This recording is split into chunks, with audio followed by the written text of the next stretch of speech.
and Jubal's second date update. Today's second date update should be a lesson for everybody out there. Something that I've been saying for a long time. When you're out with your friends and there's an awkward moment or you're saying goodbye to them, don't do like a fist bump or a handshake. Always kiss them on the mouth. What? Preferably French style and passionately. Always kiss your friends, whatever it is. It's a guy friend, it's a girlfriend, it's somebody that you're doing business with, it's man's best friend, your animal, whatever.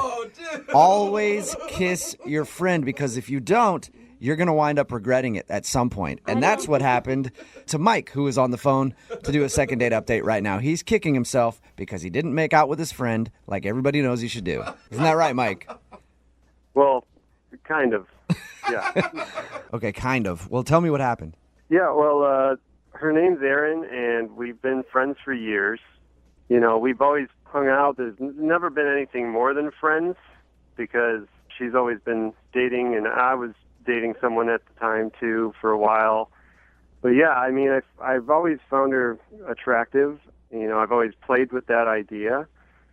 But recently, we've both been single for a while, and I started kind of flirting with that idea of maybe there's something more here. So what'd you say to ask her out?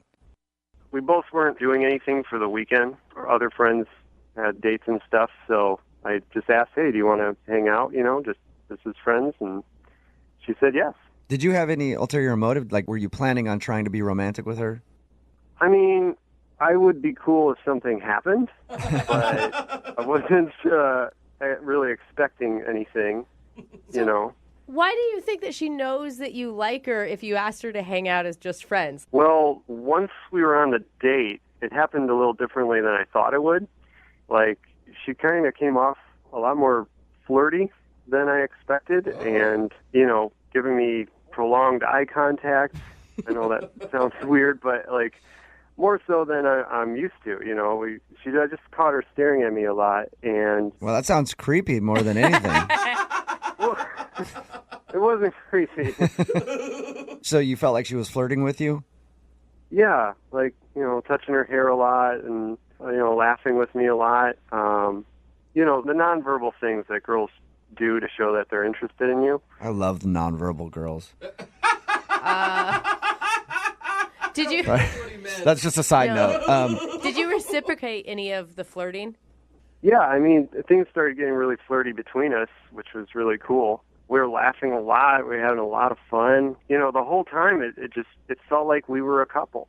Okay, so it felt good, but your email says the real issue came when you dropped her off at her house. Right.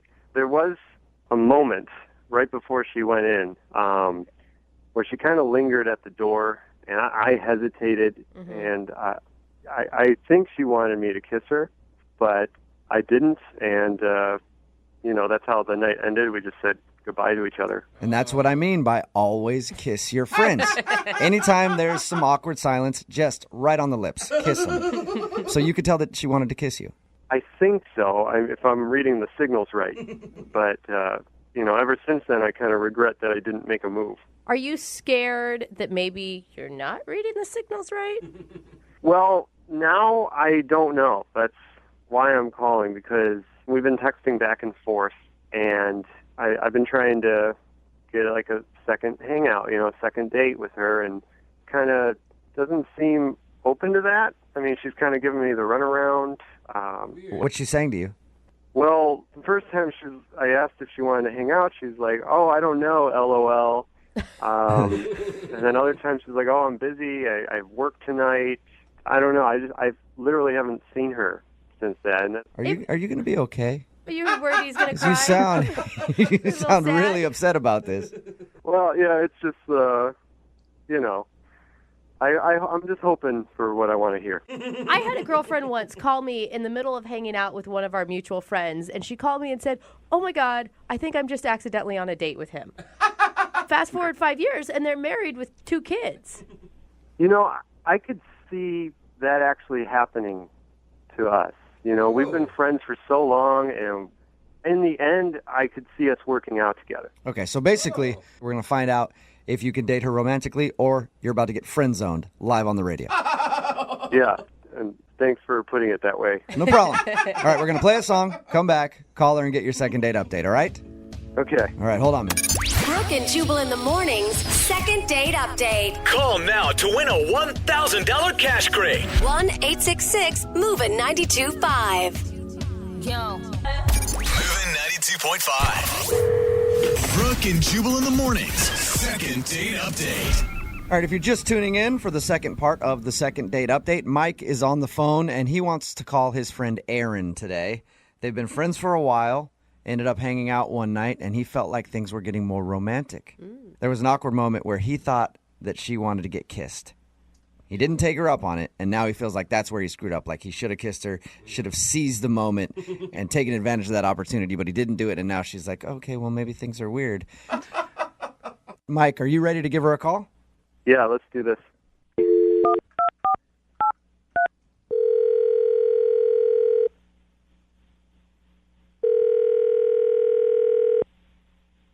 Hello? Hi, can I speak to Aaron, please? This is Erin. Hey, Aaron, how are you? This is Jubal from Brooke and Jubal in the morning. Okay. What's going on? I'm calling you because you recently went on a date with one of our listeners. Okay. His name is Mike. Mike called you? Yeah, he did. He actually emailed us and told us a little bit about your date. And he also says that you're not calling him back now, or you're always busy and you can't hang out. So he wanted me to call you and find out why. Okay, this is a little weird because we didn't really have a date. So when you guys hung out the last time, it wasn't a date? It was just a friends hangout, so this doesn't really make any sense to me. Oh, okay. Because he emailed us and said that during your little hangout as friends, he thought maybe you were giving him signals like you wanted more. It's always fun as a guy when you say that about somebody and then they end up laughing when they hear it. Are you joking with me right now? No, I'm not joking with you at all. He asked us to call you because he felt like the friend's date that you were on turned into more than a friend's date. This is so bizarre. Do you really have like no clue at all that he has like maybe a little crush on you? Well, there was something, but I wasn't going to mention it to you because it was going to be really embarrassing for him. Oh, that's perfect then. We'd love to hear it. We definitely want to know now. I can't do that. Is it the reason you're not like calling him back? Yeah, I mean, yeah, pretty much. Okay, can you tell us what it is? He wants to know. I mean, I want to know too, but mostly he wants to know. That's why he emailed us to call you. I mean, what did Mike say? He just told us that you guys hung out and had fun, and then when you got back to your place at your door, there was a moment where you guys were both kind of quiet, and it felt like you might want to kiss. And then he was like, I should have taken her up on the opportunity and kissed her, but I didn't, and now I feel like I'm stupid for not doing it. Guys are so dumb. Yeah, I guess I can agree with that for the most part. So what's the story from your side? So we've been joking around all night. We have, friend banter. It's nothing. It's fun. But things got a little weird in the car ride home. He said, oh, my God, could you imagine if we got married? Whoa. But he was like in a friendly way? Like, well, no, at first I thought it was a joke, and I laughed at it, and then he laughed back. But then it started to get even worse. What do you mean by that? He just kept going. Like, I want a big family. He started explaining that there's a house on the market 2 doors down from his parents' house. what? Like, So it was like he was planning out your entire future? Basically, you don't even know the half of it. I mean, at first I was still laughing, and then he was like, we're going to have 3 girls and 1 boy, and every summer we're going to go to vacation. So this was more than just like a couple of friends joking about like, oh, how crazy would it be if you and I were a couple? Yeah. I mean, I stopped laughing, and he's just going on and on about how it's going to be planned out, and I'm like, this is way too much. He's thought about this way too much. Oh, no. Did you try to like stop him from talking about it at all, or are you just going to let it go? Well, and then... I was about to say something, and then he was like, should we do private schooling for the kids? what? No way. And this is the first time he has ever like come on to you at all. I mean, all friends flirt a little bit, but it's innocent, and I thought this was innocent, and it just took a turn and kept going. So is that why you've been telling him that you're too busy to hang out lately? I think it's best if we let this die down a little bit. Yeah. Yeah, I would too. Or you just bite the bullet and get married already. You know? Hey, Aaron, at this point, I would love to tell you that Mike is actually on the other line listening to this conversation. Are you serious? Yep. Oh, Oh, Hey, Aaron. How's it going? so I'm really sorry that you had to hear this way. You know, I was really just joking in the car. But I mean, I wasn't we were laughing about it. yeah, but you took it too far, and I think it's pretty clear that you are serious. Well, no, I wasn't I mean, this is just a big, these were what ifs. I thought we were both laughing at it. And Okay, at the start, but after 5 minutes, you were the only one laughing.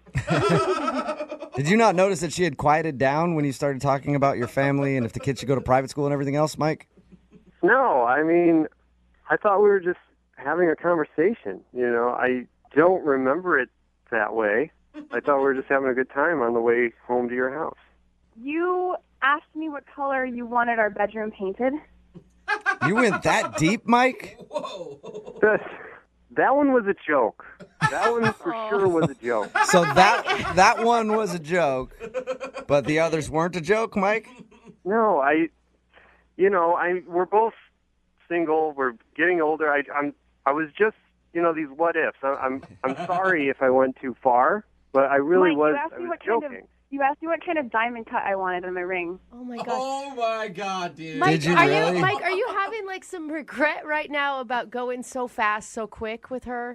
It's not fast. I mean, we've been friends for a really long time, and you were giving me signals, like you were flirting with me, and this is as much your fault as it is mine.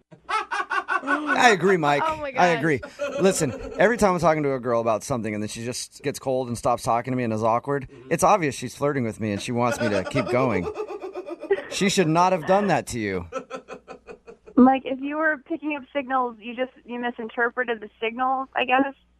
Oh, Aaron, have you ever thought about, if you were to take yourself out of that situation right now, could you think of him romantically at all? Because sometimes the best relationships are born of friendships. Yeah. I mean, we've talked about other people that we've dated with each other before, and there's always been some kind of flirtation between us, but it couldn't start this way. I mean, it was too much. You've been thinking about this for so long, and I had no idea.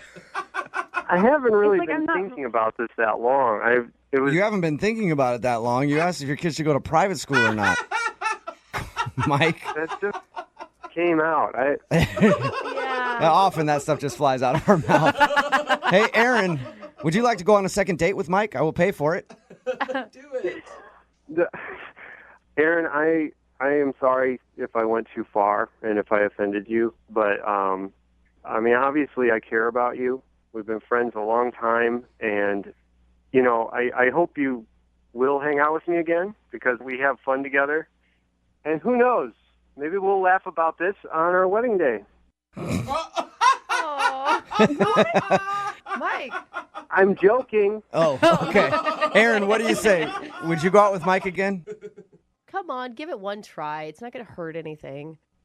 No, Really? I'd be more than happy to hang out with you in group hangouts, but I think it'd be best if we just don't hang out alone together for a long time. I don't want to be alone with you. That's a second date update first. That hurts. Sorry, Mike. Yeah, I guess I kind of screwed up.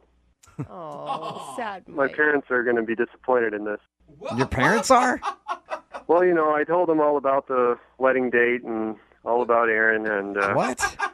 I'm joking again. Oh. I cannot pick up on when you're joking at all, Mike.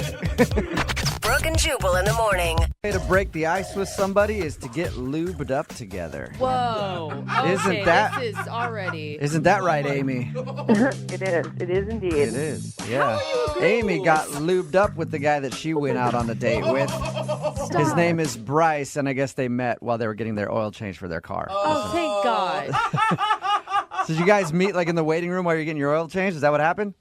Yeah, it was like a movie, like a really low-budget movie about two people getting their oil changed. You're really lucky. I'm always like stuck in there with some old dude that loves the popcorn too much. Yeah, right. Yeah. Well, I actually usually change my own oil, but I had a really busy week that week, and so I was like, all right, like lap of luxury, I'll go have someone do it for me. Whoa. All right. How'd you guys strike up a conversation?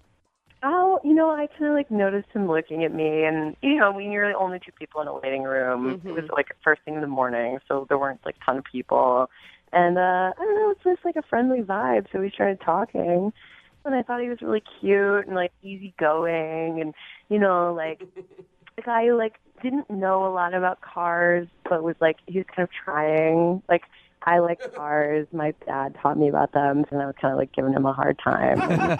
So you're basically just emasculating him, being like, you don't know what you're saying. I changed my own oil. I'm only here because I didn't have time today. What about you, chump? No, I was really nice about it. I would think that would be really attractive to a male, like a girl who is really hands-on and mechanical. Yeah. I mean, it seemed like he was into it because we actually went on a date from there. Like straight from the oil change place? Well, no, but like we gave each other phone numbers and went out like 2 days later. Okay, I thought you just left straight from there. Yeah. Went to like a Denny's or something. Hey, after getting the oil change, I like to wash it down with some sausage from Denny's. All right, so what'd you guys do on your date?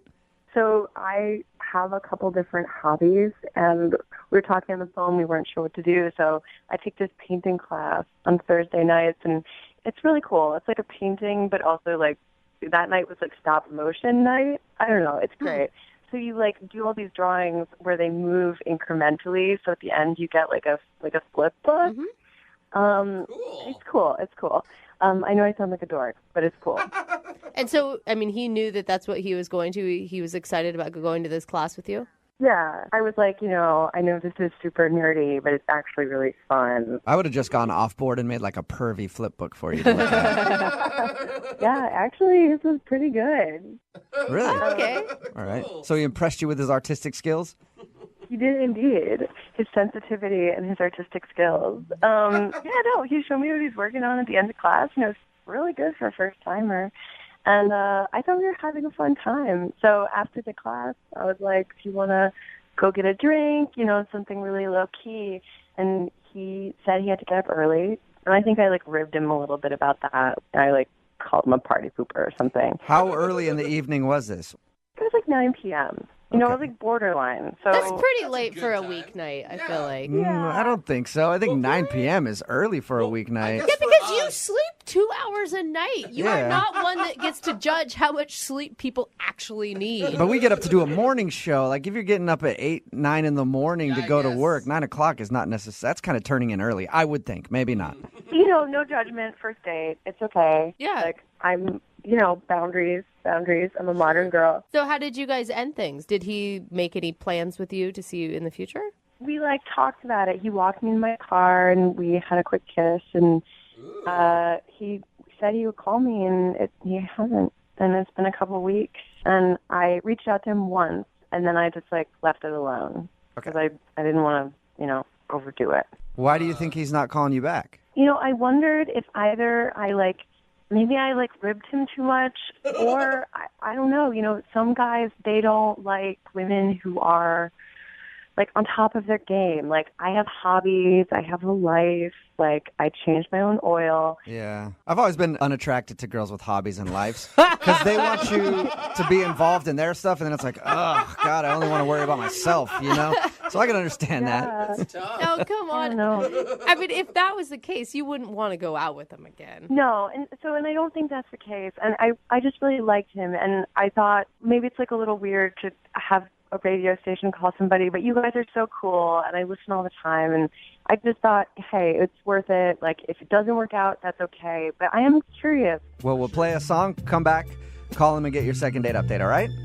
All right, cool. Thanks, guys. You're welcome. Hang on. Moving 92.5. Brooke and Jubal in the mornings. Second date update. Amy, are you a know-it-all? No, why? Okay, because I think that might be your problem. If you're just tuning in for the second date update, Amy met this guy named Bryce. They were getting their oil changed.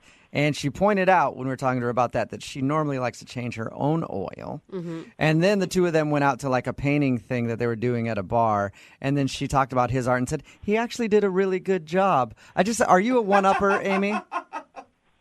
I don't think so. Okay, all right. You sound a little bit like a one-upper to me. Like we're going to get him on the phone for the second date update, and he's going to answer, and you're just going to come on and be like, my cell phone reception is better than yours.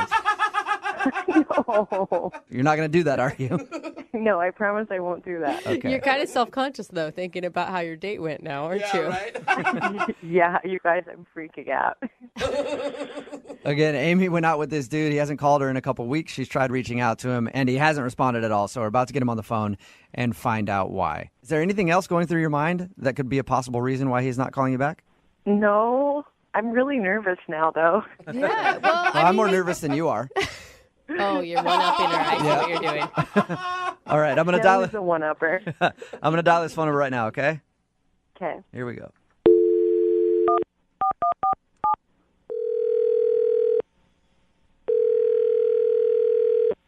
Hello? Hi, is this Bryce? It is. Who is this? Hey, Bryce, how are you? This is Jubal from Brooke and Jubal in the Morning. It's a radio show. I don't get calls from radio shows very often. Yeah, I know it could be kind of weird. Listen, I'm calling you because one of our listeners actually sent us an email about you and asked if we could track you down. You have any idea who I could be talking about? No. Do you remember going on a date with a girl named Amy? Yeah, I do. Okay. Well, Amy emailed us and said that she had a really good time on your date, but it's been about 2 weeks now and you're not calling her back. So she asked if we could get you on the phone and find out if something went wrong. I really don't want to talk about it. You don't want to talk about it at all? No, I'm good. Just like 2 minutes. I don't know about that. She described the date to us, and it sounded like everything went fabulously. Yep. Okay. So why All wouldn't right, you it call did. her back? I just, this is so uncomfortable. Look, this is really awkward. She described the date to us, and there wasn't an awkward moment that she could think of from your date. And she said that at the end of it, you kind of... imagine not. Say that one more time? I imagine not. Okay, so What? was there an awkward moment or wasn't there an awkward moment? I wouldn't call it exactly awkward, but there definitely was a moment that I just did not like. Whoa. What happened? Okay, I'll tell you. We went to this drawing thing. We did this, drew pictures and made like a flip book. Mm-hmm. Yeah, she told us about that. She actually said that you did a really good job. Yeah. Yeah, she told me that. She came up to me after and said, "Wow, good job." And she went in for a high five. Mm-hmm. And I wasn't expecting that level of force. Okay. So she high-fived you really hard? Bottom line, my arm is in quite a bit of pain still. From a high five? Yeah. I haven't really been to see a doctor yet, but I'm starting to get worried. My arm's in a sling right now. It really hurts still. Oh my God. Are you saying that she injured you with a high five? Well, it may sound funny to you, but I had shooting pain up and down my arm for the rest of the time we were in there, and she wanted to go out and get drinks after, and I told her I had work the next morning, so I left and went straight to the pharmacy and got a sling for my arm. Really? Your arm is in a sling because she high-fived you so hard. Yeah, and it still hurts. I don't know if there's nerve damage or what. But, Jeez. No. Did you? she's a nice person, but she's super aggressive, and that was a little too much for me. Wait, so High-five the you're Incredible Hulk or something? you're intimidated by her because of her high-fiving injuring your arm? I'm not intimidated by her. She injured me. My arm hurt. I'm just imagining her like pulling her arm back and hitting you so hard on your head. Like I Yeah, can't. exactly. It takes a lot to hurt someone with a high five, and she did it. All right, so you don't want to go out with her again because you don't want to risk any more bodily harm. Is that what I'm getting? I'm pretty much leaning towards a no. Okay. Well, you know what, Bryce? Maybe she can change your mind because she's actually on the other line listening to this and wants to talk to you. No, she's not. Yes, she is. Amy, Bruiser, you there? Bruiser. Hi. You big meathead? No You kidding. hurt Bryce. I can't believe this. So you're not calling me back because I high-fived you too hard? It hurt. Oh. It was so aggressive. I Not into that. Amy, can I ask, do you try to come off as maybe a little bit harder than you are? Or tougher? Maybe because I'm so little. I'm 5'3" and 115 pounds. Like, what do you have, like bird bones? Where does that even come from? You were joking like this on the date the whole time too. That kind of bothered me too. You hurt my arm. I barely high-fived you. That wasn't even, like, my most emphatic high five. Are you threatening him now, Amy? No. Do you feel bad? I mean, I do feel bad, but I just can't believe this situation. Like, I would have never, in my wildest dreams, have thought that this is why you weren't calling me back. You're super aggressive, and you got to warn someone when you're gonna go in for a high five like that. Some kind of heads up. What else did I warn them about? Like, if you need a warning for a high five, like, how are you going to get through your day, man? I don't really know what else to say here. You hurt me, and you're not even apologizing for it. Oh, okay. I'm sorry, you little baby. I'm sorry I hurt your little wrist. That's helping. That's helping a lot. Oh, you little baby. Do you want an apology? I'm sorry. Stop bullying me. My arm hurts right now. What do you expect? If your arm hurts so much, why haven't you gone to the doctor in 2 weeks? I really wanted to believe that it wasn't that big of a deal, but it still hurt. You did some serious damage. Hey, Bryce, would you like to go out with Amy again on a second date? We'll pay for it. No. I don't forget it. You don't want to go out with him now? No. You're being kind of a jerk. Yeah. Well, yeah. If I went on one date with a guy and my high five was too strong for him, do you think that I want to go out with him again? Like, do you really think I should go out with him again? I don't think so. Well, it's just like the mocking, it seems like a little bit. Oh my God, get over it. You guys are being such wusses. I'm with you, Amy. I'm fine. If you go out on a date and they can't handle a little good-spirited bullying, I wouldn't want to go out with them either. So, Bryce, I'm assuming you're not into going out with Amy one more time? Definitely not. No, Okay. I'm really okay. All right. Go get my arm checked out I'm now. okay Thanks. too, Bryce.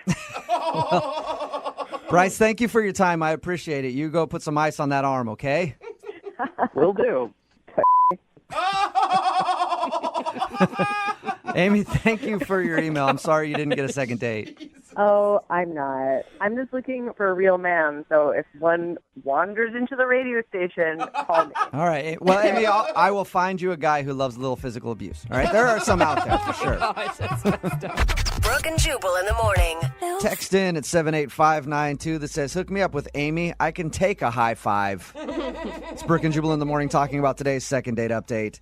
This girl named Amy wanted to call a guy named Bryce who wasn't calling her back after their date. We got him on the phone, and the reason he wasn't calling back, she high-fived him too hard. I know it sounds crazy. Amy's kind of a guy's girl, and she might actually be one girl who is actually a guy's girl. Because a lot of women will say that. Like, I'm totally a guy's girl. Ask me about sports. And you'll ask them, they have no idea. I have a feeling that Amy is more of a man than anybody in this room right now. Yeah, I'd give her that. I mean, And sounds like Bryce wasn't calling her back because she was very rough with him on their date. his arm had been in a sling since their She date. gave him a high five, and he says that she hurt his shoulder and his elbow, and his whole arm is just messed up, and he went straight to the drugstore and bought a sling after their date because she was so rough with him, and he was not interested in going out again. I do like that he didn't seem to be embarrassed by it at all either. Yeah. He's like, you assaulted Yeah. me. Yeah. This is a serious Where's my issue." apology? Somebody texted in at 78592 because the guy was like, I might need to go to the doctor after that high five of yours. They said if he sees the doctor's probably going to describe him a hefty dose of man the hell up. So they decided not to go out again because Amy is just too much of a roughhouser for Bryce. I just want to meet her so I can high five her and see what this I high five don't. business is all about. I don't want to hurt myself. I don't even want to hug. Yeah, no. Remember, if you want a second date update, all you have to do is email the show, and we will call the person who didn't call you back. The guy on the phone for a second date update today thinks that his date was ruined by pirates. What? Yeah. This is the most awesome start of any second date we've ever had. No way. You know, it doesn't happen often, but every once in a while, pirates will come in and just ruin a date. Those guys are jerks. They're always doing things like that. No. His name is Paul, not the pirate, the guy that's date was ruined. okay. No, it wasn't some pirate named Paul that Yeah. showed up. And his email said that pirates came up, and he thinks that's what ruined his date. Paul, what's up? Hey, how are you? Is this like some like figure of speech we don't understand? Or were you in Somalia? It's right in between. Right in between. Okay, so before we find out how pirates ruined your date, who's the girl that you went out with? What's her name? Vicky. Vicky. Okay. And where did you meet Vicky? On the high seas? No, I met her on this new app, Bumble. Have you guys heard of it? Yeah, that's not new, Yeah. Paul. Yeah. It's been around for a little bit. It's kind of like the thing right now, though. Really? Yeah. Yeah. Oh, well, I thought it was like the cool new thing. It is cool. I mean, I think it is. It's the Kind one of, but it's been around for a while. It's the one where the ladies choose the dudes. Okay, yeah, so you guys have heard of it. Yeah. Yeah. Yeah. All right. So your friends Okay. told you to try Bumble, and that's where you met her. Yeah, so we matched on Bumble, chatted a little bit, and thought I would take her out for some drinks, and she said yes. Now, was this Right, your and then- first ever like online dating experience? No, I've tried Tinder before, went on a couple unsuccessful dates, and I tried Craigslist one time, and that definitely was the... I don't know why you thought that would work. That's where you could probably find a real life pirate. It's a good Tell point, us about Jubal. the pirates. What does that mean? You said you think your date was ruined by pirates? Okay, so here's the thing. I took her out to get some drinks, and I know that for me, it takes about 2 to 3 drinks to really loosen up and get good at conversation. Okay. Okay. So first drinks, things were still kind of stiff. Second drink, things started to get better. And then by the third drink, I think I may have gone too far. Why? Because for some reason, pirates came up. And Like in You conversation, or they sauntered up to your table? in conversation, Okay. Okay. and I thought it would be funny to talk in a pirate voice, like, "Our matey, the 7 seas be," stuff like that. Well, it's hard. Okay, Paul, to your defense, it's hard not to do that when anyone brings up pirates. We all want to say something about booty and walking the plank and the whole thing. Yeah, it's true. Why do you think that ruined your date? Well, it was fine at first, but I got stuck in the pirate voice for, not exaggerating, 5 to 10 straight minutes. Oh, It that's a sounds lot like of. a condition where you literally just got stuck and couldn't get out of it. Yeah, it really felt like a medical condition. Could you tell that she was like, okay, joke over at a certain point, or did you just keep going and you weren't aware of that? I definitely just kept going, and at this point, she was barely even responding. I mean, I'm sure she was just trying to think of ways to escape the situation. God, you needed help escaping the pirate voice. More like it. You should have slipped her a note that said, "Help me. I've been captured." If I could have, I would have, but that was the problem. Was I just kept going. Yeah. So, how quickly did your date end after you got a case of the pirates? Well, eventually, I was able to get back to my normal voice. I dropped the whole pirate thing and sincerely apologized for going on for too long.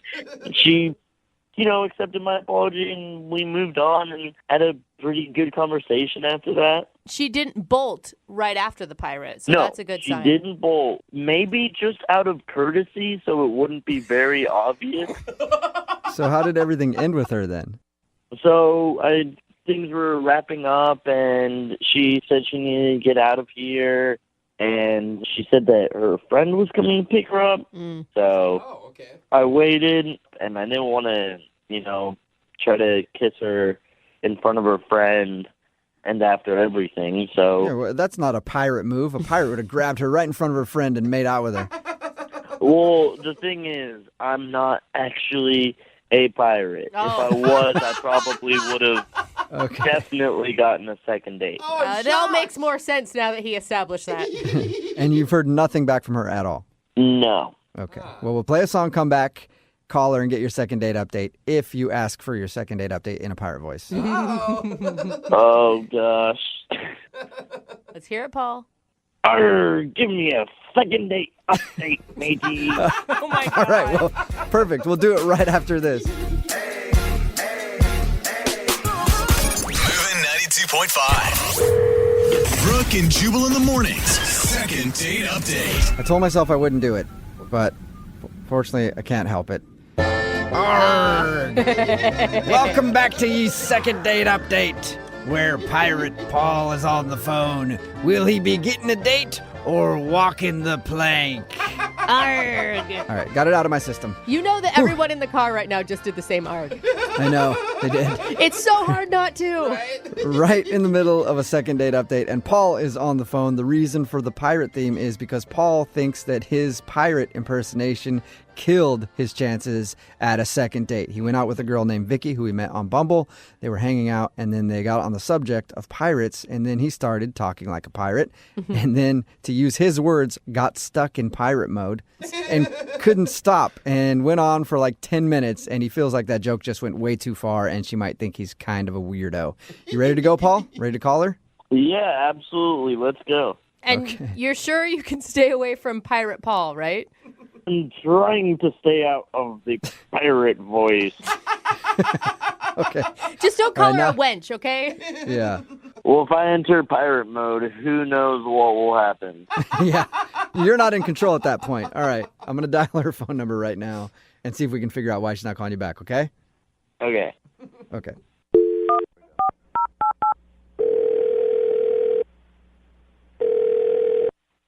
Hello. Can I speak to Vicky, please? This is Vicky. Hey, Vicky, how are you? This is Jubal from Brooke and Jubal in the morning. Hi. Hi. Why are you calling me? I just wanted to ask you a couple questions about some stuff. Hey, Vicky. How did you get my number? Oh, from someone. Okay, what is going on? This is Jubal from Brooke and Jubal in the morning. It's a radio show. I know it's a radio show, but why are you calling me? You recently went out with a dude who liked you a lot, and now you're not calling him back. So he sent us an email asking if we could get you on the phone to figure out what happened. His name's Paul. Oh, okay. Oh, you remember Paul? I remember Paul. Yeah. He told us about your date and how he kept talking in pirate. He thinks that might have turned you off. Yeah, it was really weird. He was really normal at first, and then, I don't even remember how we got into the conversation about pirates, but we started talking about pirates, and then he wouldn't stop talking in a pirate voice, and it went on for, what seemed like forever. He wouldn't stop. Yeah. He did tell us that, and he knows that he kind of screwed up by doing that. Yeah, I mean, he kept making these jokes. He kept saying, something, poop deck. He just kept saying poop deck. Yes. I don't know. I guess he thought it was funny, but it was just really weird. It reached the point where it wasn't funny, and then he kept going for a really long time after that. So after Pirate Voice, you weren't attracted to him anymore? I mean, it was cute at first, and then it just got really weird. Yeah. And then he started talking to me about other dates he was going to go on later in the week. What? He switched up to we were friends or What? something. Wait, hold on. Rewind just a little bit. You said he was talking about dates he was going on later in the week? Yeah, so we matched on Bumble, and he was talking to me about other people that he matched with, and then was just casually bringing up oh yeah, on Wednesday I'm going to go out with this person. Like, should I bring her flowers? Like, what would you suggest that I do? Dude. That is, I mean, was it a weird attempt to bond with you over both doing the dating app? I'm just trying to figure out why someone would ever bring that up. Yeah, I don't know. I mean, it was really weird. And, like, I didn't really know him, so it's not like I was getting, like, crazy jealous or something because this was our first date. But that just seems like such a weird, kind of really rude thing to do if you're on a date with someone. Yeah. Right. Yeah, that should usually be common sense, but Well, we're talking if you're about also going to go talk like a pirate Yeah. for 10 minutes, you might not understand that's not exactly what you do on a date. That's a good point. That's so weird, though. I mean, if someone did that to me, I would read it as they weren't interested in me and that they were trying to friend zone me.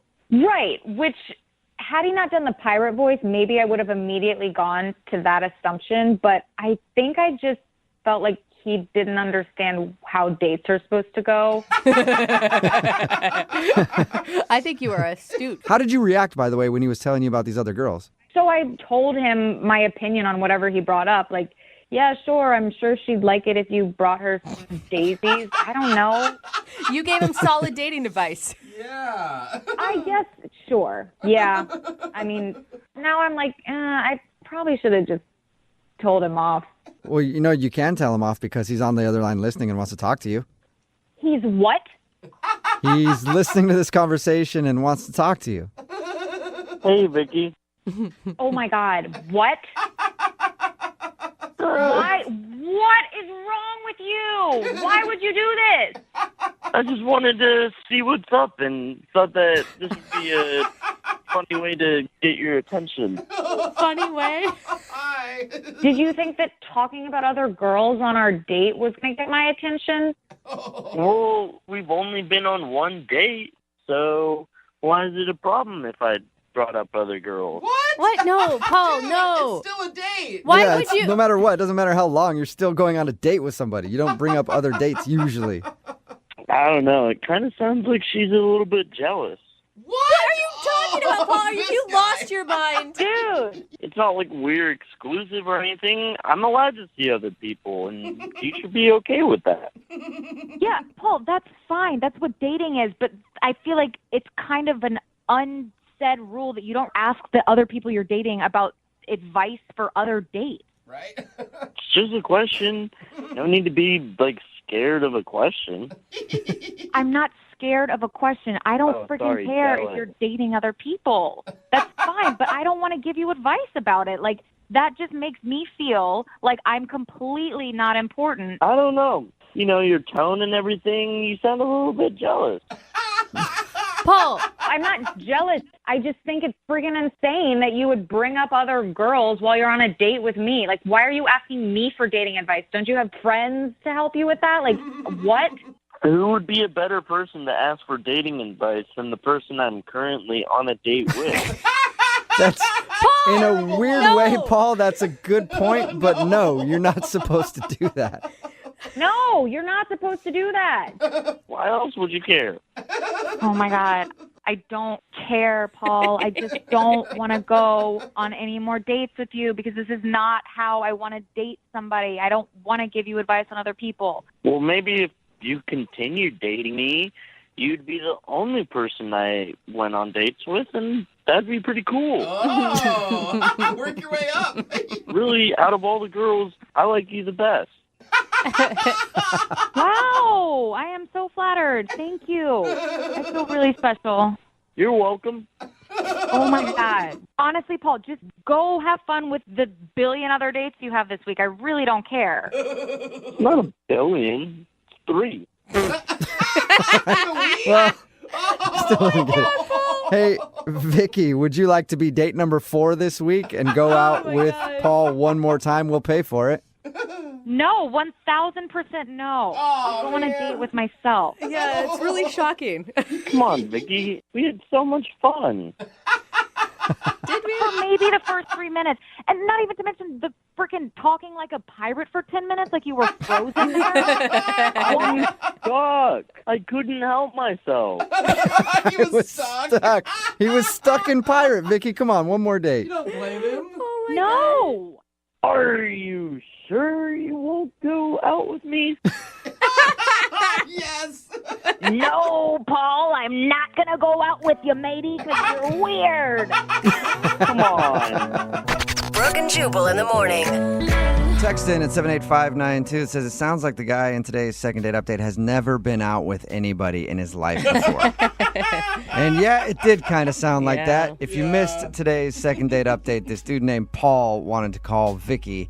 He wasn't sure why he wasn't getting a call back. He thought maybe it was because he slipped into pirate and couldn't get out of it. Apparently, during their first date, he wouldn't stop talking like a pirate and joking around like a pirate the whole time. Which is funny. And we're like, dude, why didn't you just drop it after the first couple times? Like, I couldn't get out of it. I was stuck in pirate. I've never been stuck in pirate before, but he was.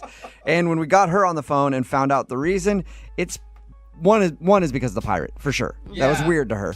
But then also, he kept talking about all these other dates that he was going on, clearly trying to be like, I got a lot of options. Yeah. And that's not very impressive to go out on a date with somebody and then talk about all the other dates you have lined up. He wanted advice from her. Yeah, But that's terrible. It is kind of sad that he can get lots of date options, and there's normal people, who can't even find one. Yeah, I've had people text that in too. What is going on in this world? So yeah, he's out on the date being like, oh, I got this hot date lined up for Thursday. Yeah. She says that she likes to hike and stuff. Should I go hiking? What do you think I should do with her? Just asking advice. Text in at 78592 says, I just hated the guy because he had the worst pirate voice ever. It did. I agree. It wasn't convincing or good at all. But that's fun. That's a fun part about accents and doing impressions. Yeah, you you say that because you're not good at those. Yeah, you don't have to be good to do an impression. Yeah, you can just, it's fun. So they decided to not go out again, but I'm guessing for Paul it's okay because apparently he's got options just lined up. Hey, he's got dates for days. Yes, is what he it does. sounds like to me. I honestly think, though, that he was making up these other dates. Like, I don't some think guys so. try to impress girls and do stuff like that. I don't think he has a bunch of dates lined up. No. I think that's what internet dating has done to everybody. Yeah. It's made people have options that probably shouldn't always have that many options. Really, all you have to do is have an okay picture and some interests, and you can find dates online. So he probably did have a lot of dates up. He's probably also not going to be getting a lot of calls back from those dates. They're all first dates. Yeah. I mean, let's be honest. We're not like talking he's got a lot of relationships on the line right now. I'm assuming Paul will be back for more second date updates. Let's hope. Actually, it's only going to be Paul now in second date updates. It's like, another one didn't call me back. I don't know why. We call the Paul updates. Yeah. Johnny Knoxville here. Check out Crimeless, Hillbilly Heist, my new true crime podcast from Smartless Media, Campside Media, and Big Money Players. It's the true story of the almost perfect crime and the Nimrods who almost pulled it off. It was kind of like the perfect storm in a sewer. That was dumb. Do not follow my example. Listen to Crimeless, Hillbilly Heist on the iHeartRadio app, Apple Podcasts, or wherever you get your podcasts. Hey, I'm Cal Penn, and on my new podcast, Here We Go Again, we'll take today's trends and headlines and ask, why does history keep repeating itself?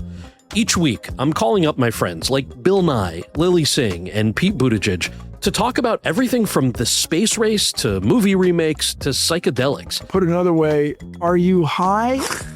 Look, the world can seem pretty scary right now, but my goal here is for you to listen and feel a little better about the future. Listen and subscribe to Here We Go Again with Cal Penn on the iHeartRadio app, Apple Podcasts, or wherever you get your podcasts. I live below a cult leader, and I fear I've angered her. Wait a minute, Sophia. How do you know she's a cult leader? Well, Dakota, luckily it's I'm Not Afraid of a Scary Story Week on the OK Storytime podcast, so we'll find out soon. This person writes, my neighbor has been blasting music every day and doing dirt rituals, and now my ceiling is collapsing. I tried to report them, but things keep getting weirder. I think they might be part of a cult. Hold up, a real-life cult? And what is a dirt ritual? No clue, Dakota. To find out how it ends, listen to the OK Storytime podcast on the iHeartRadio app, Apple Podcasts, or wherever you get your podcasts. I've never had to do online dating, as I've mentioned before. Yeah, because you just get girls too drunk and Naturally. they end up... But what I've heard, rumors are that sometimes you meet someone online and then you meet up with them and they're not exactly who you thought they were. Strange. Weird, right? People misrepresent themselves? Yeah, all the people that I meet on Craigslist are always exactly the same as what their as what their casual encounter ad says. Like, it gets straight to the point, and I know what I'm getting when I show up. Yeah, you're so... Stacy Oh my gosh. met a guy named Tyler online. In her email, It says that he turned out to be different than I thought when we met in person. Uh-oh. In a good way, though. Right, Stacy? Yeah, he was really great. Huh. How so? Well, he was cuter in person, and he made me laugh a lot. I just remember feeling really comfortable with him instantly. Okay, and how long had you guys been talking online before you met in person? 2 weeks. 2 weeks? 2 weeks, okay. So you felt like you kind of knew him Yeah. a little bit. What did you guys do on the date? We went out to dinner, and we couldn't decide what to order when we got to the table. So we got 2 different things and shared them, and that seemed really cute and comfortable and fun. You didn't, like, feed each other or anything, did you? No. You didn't like baby bird him, did you? Because that's what I do on my dates, and they dig it. Let me tell you that. Gents, you can use that in your future dates. You're at the elderly center. What'd you guys do after dinner? Well, after dinner, I invited him back to my place. Ooh. And we didn't have dessert at the restaurant, so I offered to make him dessert. So I went into the kitchen, and when I came back, he was just really different. He was kind of cold. Really? And, yeah, he was there for about 10 minutes, and he told me that he had to go home and feed his dog. That he had to go feed his dog? That's like the girls, I have to go wash my hair. No, but I have a dog. That really happens sometimes. It does. I'm serious. I'm serious. Sometimes you forget, like, oh, crap, it's been 6 hours. Dogs are fine. They're good. So he left to feed his dog, and did you guys kiss or anything? We kissed on the cheek. Ooh, steamy. What was your goal of bringing him back to your place? I didn't want it to go too far because I like to take it a little slow myself. Mm-hmm. But, I was really having a great time with him and kind of wanted to see how he would feel in my space, have some dessert. Right. You just get him into your space and see how everything works. I get it. He's not a sofa. Stacey, do you think that, maybe he got the wrong impression by you inviting him back? That you wanted to do more than just spend time together? I don't think so, because he was really into it. And it wasn't until I left him alone into the kitchen that his energy changed. Do you have anything weird in your place that he could have seen? I don't think so. Come on, we have heard some weird stuff like feces on a wall, samurai swords, Justin Bieber posters. We've done a lot of these second dates. I mean, I have some seashell art, but I don't think that would be so off-putting that he would leave. I don't think He's just mad about that. This is disgusting. I hate the beach. Yeah. I have to go to the Museum of Modern Art just to cleanse myself of your ridiculous tastes. Hopefully that's not it. All right. Well, we'll call him after this. Play a song, come back, and get your second date update, okay? Okay, great. All right. Hang on.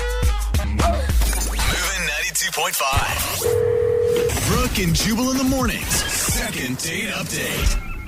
It's interesting to me how many of these second date updates we do where people go to someone's house and then split really quickly. Mm-hmm. Because, again, like anytime I've invited someone over to my house, they usually always stay.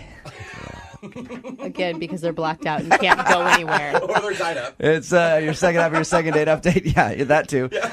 We've got Stacy on the phone with us. Stacy went out with a guy named Tyler she met online. She was pleasantly surprised when she met him. They had dinner, went back to her place for about 15 minutes, and then he seemed kind of strange, said he had to go feed his dog, and left. Stacy, how many times have you tried to get a hold of him? I didn't ask you that earlier. I emailed him once, and I called him once, and that's it. Okay. Did you ask for a picture of his dog as proof that he really has a dog? Yeah. No, but I probably should have. And also called him a liar in your email. That usually helps. All right. I'm going to call him right now, see if we can get him on the phone and get your second date update, okay? Thank you. All right, here we go.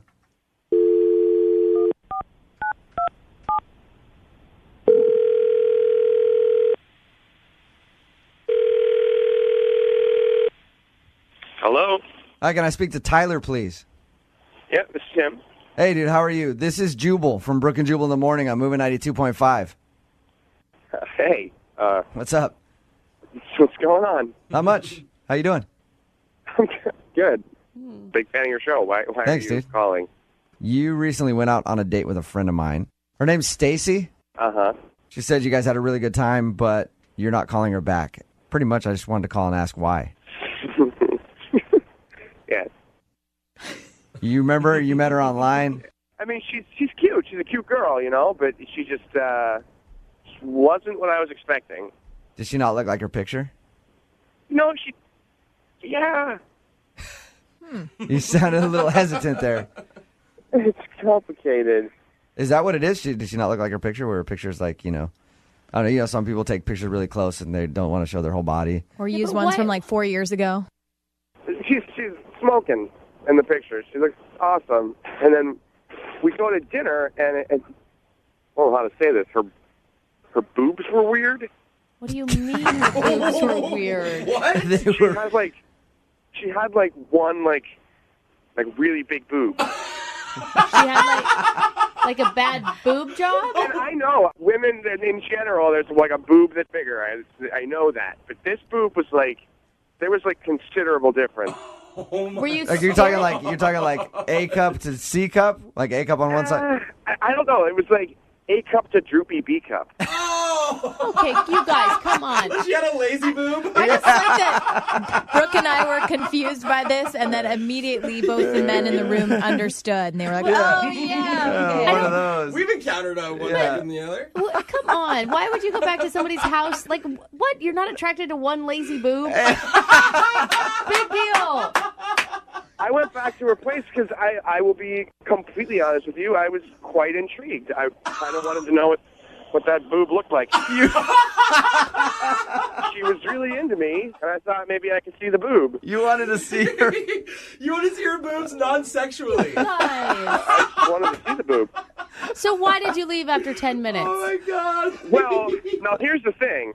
She's like, hey, do you want some dessert? And I was like, yeah, I'm going to see the boob. And then she leaves, and she comes back, and she doesn't have any boob. Oh, what? She's completely, she's flat-chested, no boobs. She must have, she stuffed her bra very, very poorly. She probably had cutlets in. Like chicken cutlets, like that you buy. All of a sudden, I felt like I'm in high school. Oh, it was weird. So she went from, big boobs in the picture to droopy boob at dinner, and then at the very end, she had no boobs. So Tyler, does it really bug you size-wise, or does it more bug you the fact that they kept changing? You just didn't know what to expect next. To be honest, I like all boobs, which is why I wanted to look at the droopy boob. I just felt like she was lying to me. You know what I mean? I don't want to go out. Okay. What am I going to do? Yeah. Who knows? What else is she lying about? Hey, Tyler. Oh, I love this part. I should let you know now that Stacy's actually on the line and heard everything that you just said. Oh, You really disgust me. I think most women who are about my size use enhancements. I really... You're shallow, and you're a jerk. How do I know that you work where you said you work? How do I know... Really? I just don't know. Really? That's a ridiculous argument. Hold on. No, wait. Did I look like my picture whenever you went out with me? No. I didn't look like my picture. So Shut up. I don't want to hear anything else you have to say. I really don't want to hear you talk anymore. Stacey, can I ask, because I have very small boobs, you need a microscope to see them. Do you feel really insecure about them? Is this something that you do on every date? I like small boobs. This isn't about boobs. I know, You just Tyler. don't like lazy ones. Yeah. I like lazy ones. I was going back to see the lazy boobs. But it's not lying. I don't like being lied to. That's like saying changing your hair color is lying. Yeah, or wearing heels. She's maybe 6 inches taller. I will say this, women, there are a lot of things that women can wear to change their bodies when they go out on a date, and by the time you get them home and undressed, you're with a 42-year-old dude. You have to know that going into a date. There's lots of stuff out there like that, but I don't consider that lying. Yeah, and we all thank Spanx for that. Yeah. So you really consider it lying, Tyler? It felt like a lie to me. I hope you find some braless hippie to make you happy, all right? Because that's the only person who you're going to find that isn't, quote-unquote, lying to you. You weren't wearing a bra that was making your boobs look weird. You legitimately had one giant boob and one small boob. They don't sell those bras in the store. You're exaggerating. You're exaggerating. Who is the liar now? I'm hanging up. I'm done with this. I don't want to hear any more of it. Goodbye. You're not stuffing your bra correctly, and then all of a sudden your boobs disappearing. Like you're some boob magician, and I don't want to be someone that's going to lie to me. Some boob musician. Hey, Tyler. Tyler, Stacy hung up on us. She's not there anymore. Oh, Oh, no. Thank you for, at least letting us know why you didn't want to go out with her. Yeah, no problem. I was hoping, at the end of these, we always ask if people go out on a second date. I was hoping we could do that for you. I would have probably gone out with her. And to be honest, I honestly like to see which boob is bigger. You just want to see the lazy boob, that's all. Brooke and Jubal's second date update. Embarrassing or not embarrassing having your mom hook you up with a date? Embarrassing. Embarrassing? My mom has the worst taste in men ever. Even more embarrassing if it's at a restaurant and you didn't want her to do it and she did it anyway? What? Yeah. That's exactly what happened to our second dater today. Pete, what's up, Pete? Hey, man, how you guys doing? Pretty good. So you were at a restaurant and your mom ended up asking a girl out for you. How'd that work? We were out at lunch, and there's just this, super hot girl kind of sitting alone, and I guess my mom just noticed that I was watching her, and she said to me, she was like, go ask her out. She's beautiful. Like, you guys would look great together. And I said, Ma, you can't just walk up on a girl who's sitting alone. I didn't know she was waiting for someone, too. You know what I mean? Like, Right. just don't walk up on them. I think my mom followed her to the bathroom, but they're in the restroom, and my mom gave her my phone number and my email. That's funny. Pete, are you more embarrassed that your mom asked this girl out or that your mom has got more game than you do? Like, seriously, dude. I personally feel I'm pretty gameful, but I just wasn't in that moment. No, I wasn't Yeah. going to walk up on her. All right. I understand, Pete, because you're hanging out with your mom. I wouldn't really want to Yeah. hit on other people while I'm hanging out with my parents. Yeah, I'd you feel know, weird about I go to that. lunch with my mom once a month, and it just didn't seem right. Yeah, you walk up like, hey, see that old chick I'm with? I'm not banging her. I'm interested in doing that with you. That's my mom. It'd be gross if I did that. But you and I could do that. It may work. So the girl decided to go out with you. She did. We went to Green Lake, Okay. and, it was like a beautiful day, and since I know literally nothing about her other than her name and email and phone number, that we would, walk around the lake and we could get to know each other. That's great. So how did the lake walk go? There were people everywhere, so it was just sort of like low pressure and, really casual. You felt safe. You didn't feel like she was going to take advantage of you? I felt safe, exactly. I didn't think she was going to hurt me. And we got on a paddle boat and just had more time to talk, and, we kind of did the paddle thing together, which was really fun. Was there any weird lulls in conversation? Because it's always hard when you don't know anything about a person. No, the conversation was just flowing. I was excited, and Oh, your mom knew what she was doing. yeah, my mom's got the eye. And this girl is awesome. She's gorgeous. She's a dancer. She's a professor. She teaches dance, and she's just way into what she does. Sounds like you liked her a lot. After the date where you're like, oh man, I got to see her again. Well, basically, the way the date ended was after the paddle boat, we kind of sat on a bench and talked a little bit more. And I said, can I walk you back to your car? And that's, she basically really abruptly just said no. But then she was like, oh, no, thank you. You don't have to do that. And, but I still walked her. I guess I felt kind of. That is, I don't you know what? I'll give you that. That is an awkward moment when a girl goes like, no, you don't have to walk me, because you're like, is this a test? Do I need to walk you? Yeah, or can I really So go the other way? You walked her against her will, is what you're saying. He grabbed her arm and said, come on, we're going to the car. No, I mean, she didn't really argue. And I was like, I just said one time, I said, no, let me just get you to your car. It's getting dark. Right. As a woman, if I like a dude, I will say yes when I want You him to will? walk. Yeah, because I Okay. want him to kiss me. All right. Well, sure, yeah. And so we get to the car, and I don't know, I just got the feeling that I could go in for the quick kiss, Yeah. And what happened? She cheeked me. She turned hard, turned hard right, and I got the cheek. And, okay. That's why she said no to the car walk, dude. Well, let me tell you, I've been told no to the car walk before, and it worked out. Okay, so sorry, Pete. All right, you followed her back to her car. And You now have a restraining order, but it worked out. how many times have you tried to get a hold of her since the date? only 2 times. Okay. And how many times did your mom try to get a hold of her since the date? I hope that my mother doesn't have her information, because I bet she would have. But more than anything else, now I just want to hear. I just want to hear back. It could be that she's just busy. That's true. Yeah, absolutely. Or it could be that she said no to the car walk and she just doesn't like you. Whoa. I'm just saying. All right. Why don't we Trying to just help stomp you. on his heart right now, Yeah. Brooke? I was trying to find the positive in that, but apparently in Brooke's life there is no positive. All right. Pete, we're going to play a song, come back, call her, and get your second date update, all right? All right. All right, man. Just hold on the phone. Moving 92.5. Brooke and Jubal in the mornings. Second date update. Okay, Pete, do we have your mom's permission to do the second part of your second date update? Yes, you have my mother's permission. If you weren't listening to the first part of the second date update, Pete's mom actually set him up with a girl named Laura, and they went on a date, walked around Green Lake. When he walked her to her car, he went in for the kiss. She turned her head and would not let him kiss her. We're going to call her right now. Do it.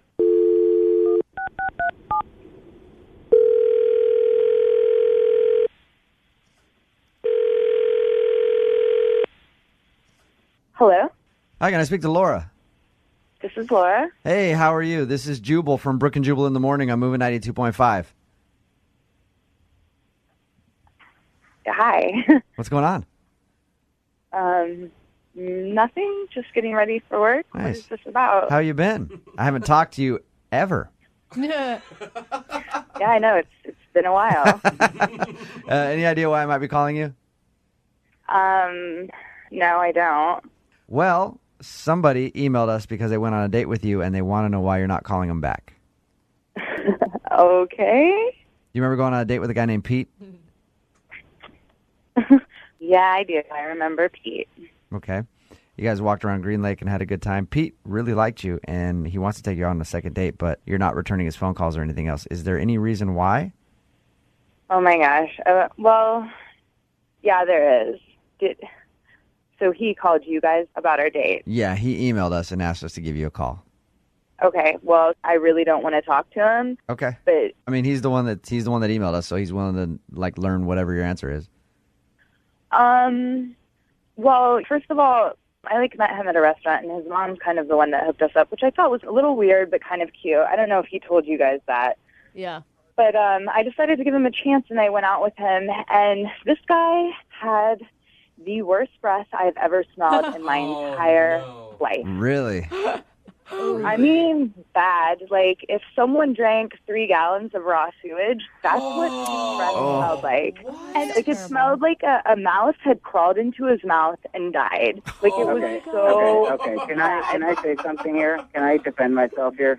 Hey, Laura, I should probably tell you Pete's on the phone and just heard that. Yeah. Hi, Laura. Okay, we don't have to talk. Listen, we don't have to talk. I get it, all right? But can I just say, and I think I mentioned this when we were walking around, that I was on the ultimate cleanse, and I had been on it for 3 days, and that bad breath can happen with the ultimate cleanse. And I find it really petty and just childish that you couldn't even respond to my calls because I had bad breath, Grow up. Laura?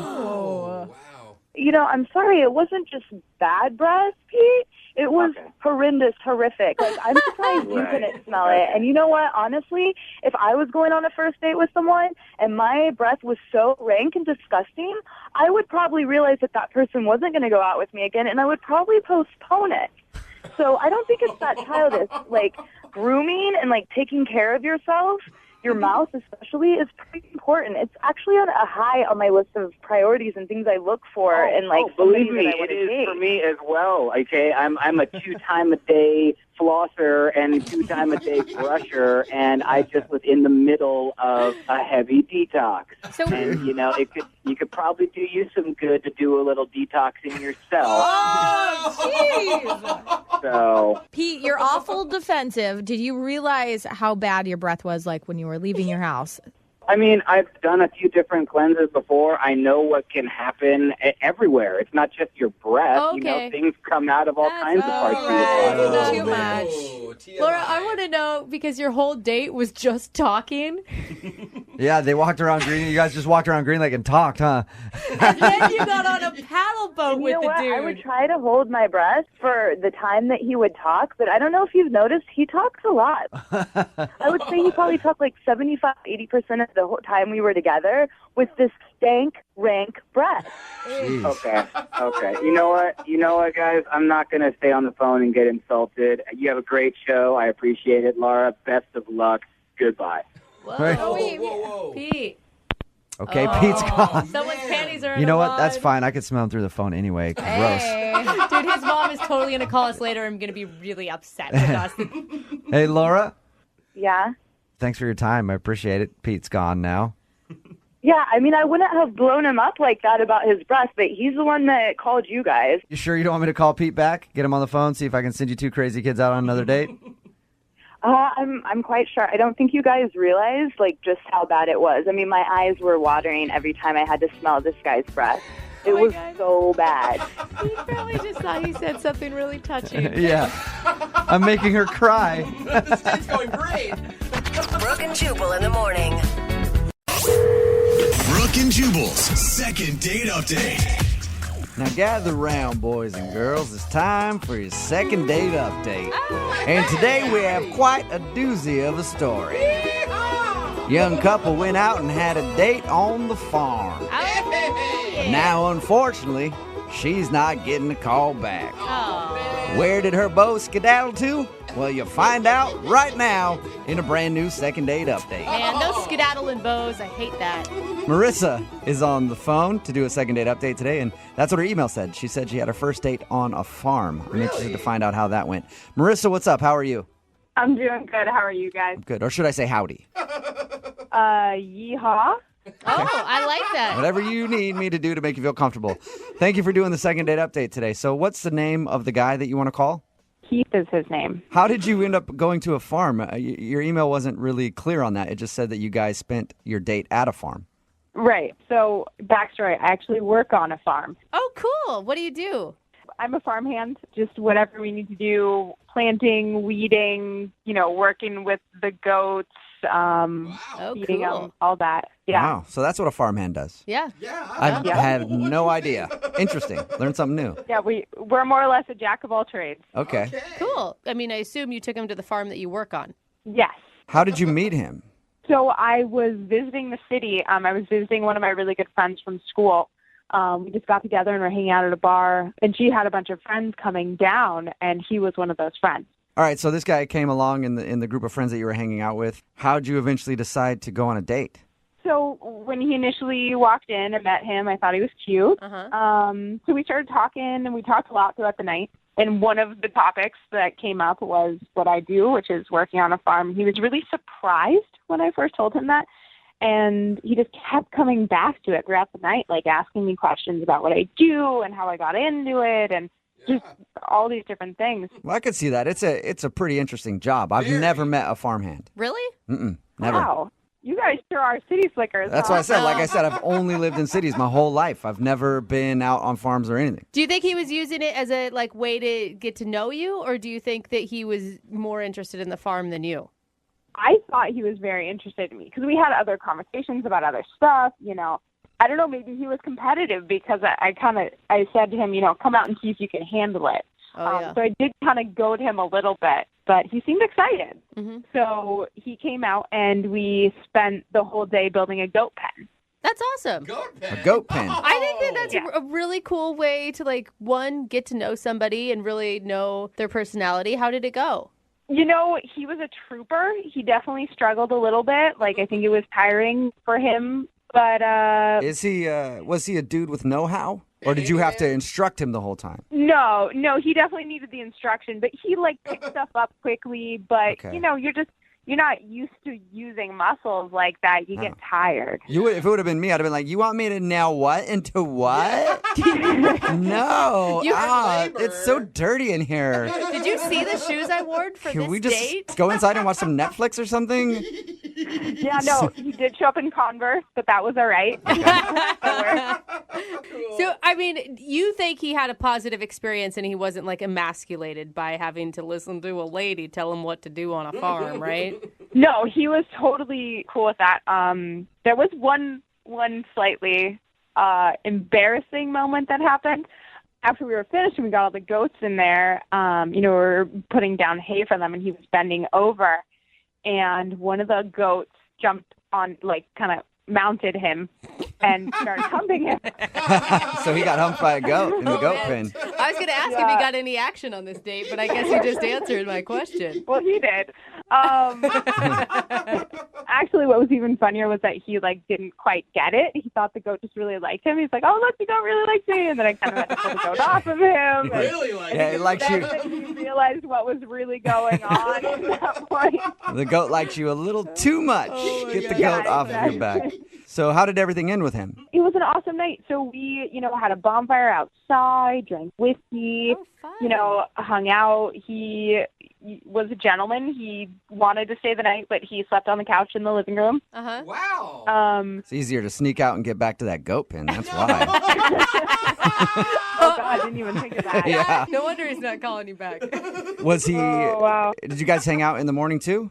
So here's the thing. He was actually gone in the morning when I got up, but there was a note on my fridge that said, "Thanks for everything. I had a blast."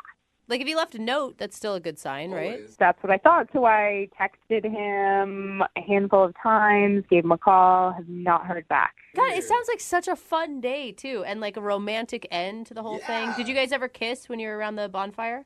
Yeah, we did. We made out a little bit. It was really nice. That's the romantic. I was like, what romantic end? He got humped by a goat and fell asleep on a couch. Doesn't sound that romantic. Okay, the kiss, I guess, could be put it that way. considered. All right, well, we'll play a song, come back, call him, and get your second date update, okay? Okay. All right, hold on. Moving 92.5. Brooke and Jubal in the mornings. Second date update. All right, welcome back You're so dumb. to today's second date update. That is so dumb, and I actually love it. If you missed the first part of today's second date update, Marissa is on the phone, and she works at a farm, and that's why there was a little goat sound to start off the second part of today's second date update. And she met a guy named Keith actually in the city when she was out with some friends, and he was very impressed that she worked at a farm, so she invited him out the next weekend to come check things out on the farm. They spent the whole day together. They built a goat pen. Yeah. And It's good, Jubal. thank you. And then they had like a bonfire and whatever at night. And he slept on the couch. She woke up the next morning to find a note on the refrigerator that said, "I had a great time." And now she's heard nothing from him. So we're about to call him and find out what the reason is. Marissa, you ready? Yes. All right. Well, here we go. I'll dial this phone number right now, okay? Okay. Okay, here we go.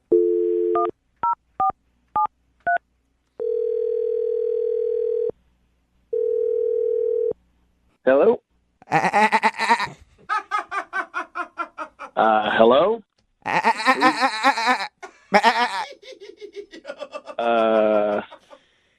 Okay, I think you may have the wrong number. No, Keith. Hey, is this Keith?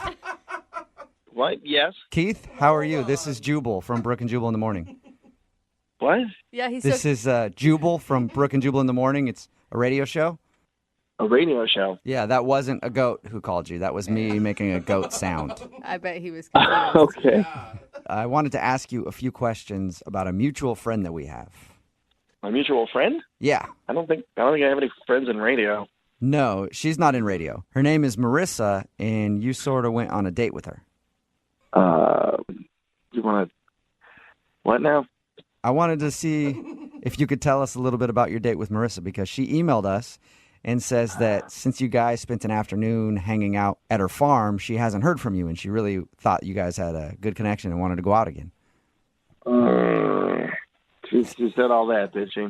Yeah, she did. It's a lot of groanings. It's a segment we do on our show called the Second Date Update. If you go out on a date with somebody and they don't call you back, they email us so that we can call you and find out why. So A second date? There has not been a second date. No, I know. Yeah. I know. That's what the segment is called. She's basically asking why there won't be a second date. Oh. Did she do something wrong? I don't know. It was okay for a while. It was okay at first as far as dates go. But let's just say it got weird at a certain point. And was it after you were humped by a goat? Well, she told you about that part too, huh? Yeah, she told us all about it. That was one of the highlights, really. I loved it. No, honestly, that wasn't it. That was actually, that was a surprise. But it ended up being, like a funny moment, When she described the date, it sounded so fun. There was a bonfire at the end. You guys made out a little bit. Yeah, I mean, You don't agree, do you? Yeah. on paper, it sounds great, and honestly, a lot of it was really cool. I was really interested in her whole like charm deal, and getting to swing a hammer and stuff. Do that kind of like old school stuff was super fun. It was great. There was a certain point it got weird. And, just all in all, she's real cool. It's just I don't think I'm ready for everything about what she's got going on out there. So you don't think you're ready for farm life? Like, when did it get weird? There was a moment that happened that has been really impossible to get out of my mind. You have to share. It's killing me. Oh, it's not killing you. What does that mean? It's killing you. Oh, okay. Listen, I'm going to tell you, but I'm not crazy about telling the story. Basically, it came out there. We started pretty quick building this goat pen, which honestly was really fun. It was very like Little House on the Prairie kind of deal. We're like, picking up fence rails and super fun. Okay.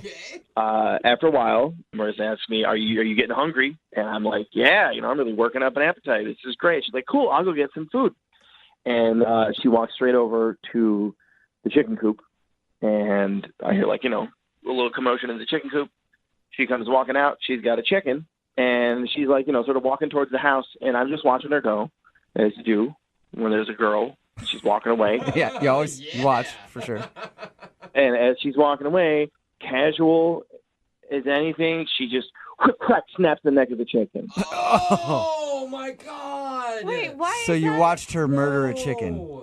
Yeah. She just snapped its Well, you neck. guys, come. It's farm life, man. Yeah, but you don't just kill an innocent chicken. Yeah, you do if you want to eat innocent chicken chicken. for lunch. Absolutely, you do. You pluck it, you cut the head off, and you go to town. Yeah, I mean, maybe that's how it's done, but I never wanted to see it happen, and I never had seen it happen, and I never want to see it again. I'm like you. I just like to pretend that somehow the chicken shows up cooked on my plate. That's how it's born. I don't ever. Yeah. So, like, I know intellectually it was once alive, and now it's a sandwich, but, like, I mean, I see the head of the chicken is pointing the wrong way now. And she didn't even break stride. She just crack, la, la, la, walking down the way with this, dead feather thing in her hand. Wow, that's it? Wait, who's that? It's Marissa.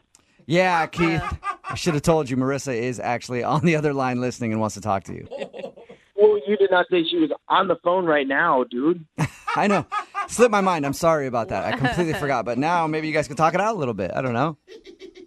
Listen, Hello? Keith, I knew this was your first time at a farm, but, like, I didn't think that you were naive enough to not know where a chicken comes from. Like, the stuff on your plate, it gets there. It's not like I sing a little song to it and it goes to sleep and then we have a chicken and we can roast. You know what I mean? Like, that's how it happened. I mean, yeah. Listen, hey, I know that happens, okay, but I was not ready to see that, and you gave me no warning. If you had said anything, if you had said, hey, I'm going to go over here and rip the head off a chicken right now,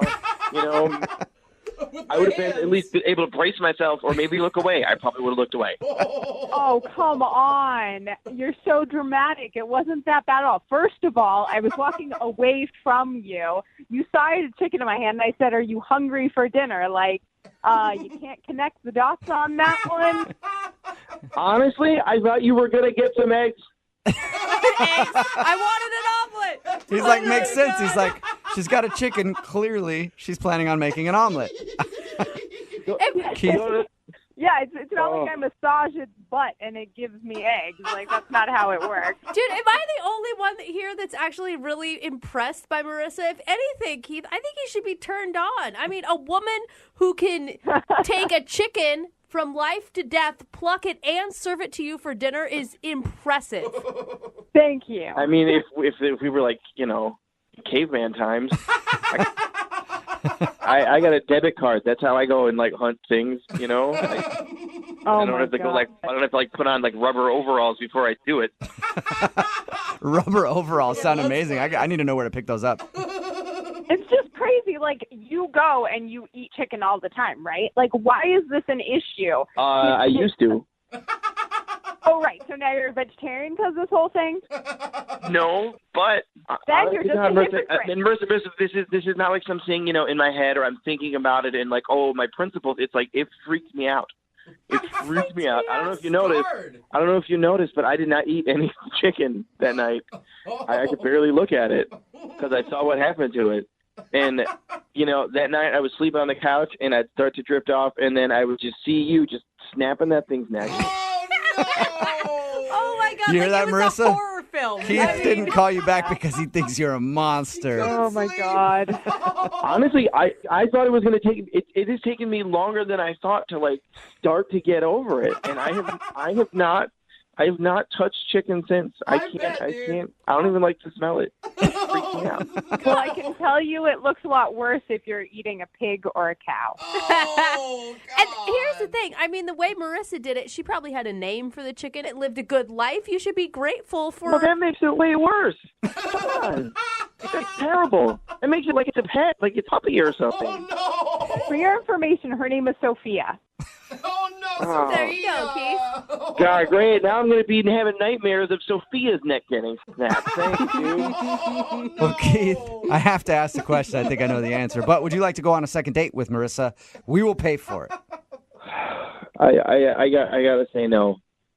No. Dude, Marissa, you are better off. You don't want a sissy city boy anyway. No complaint here. All right.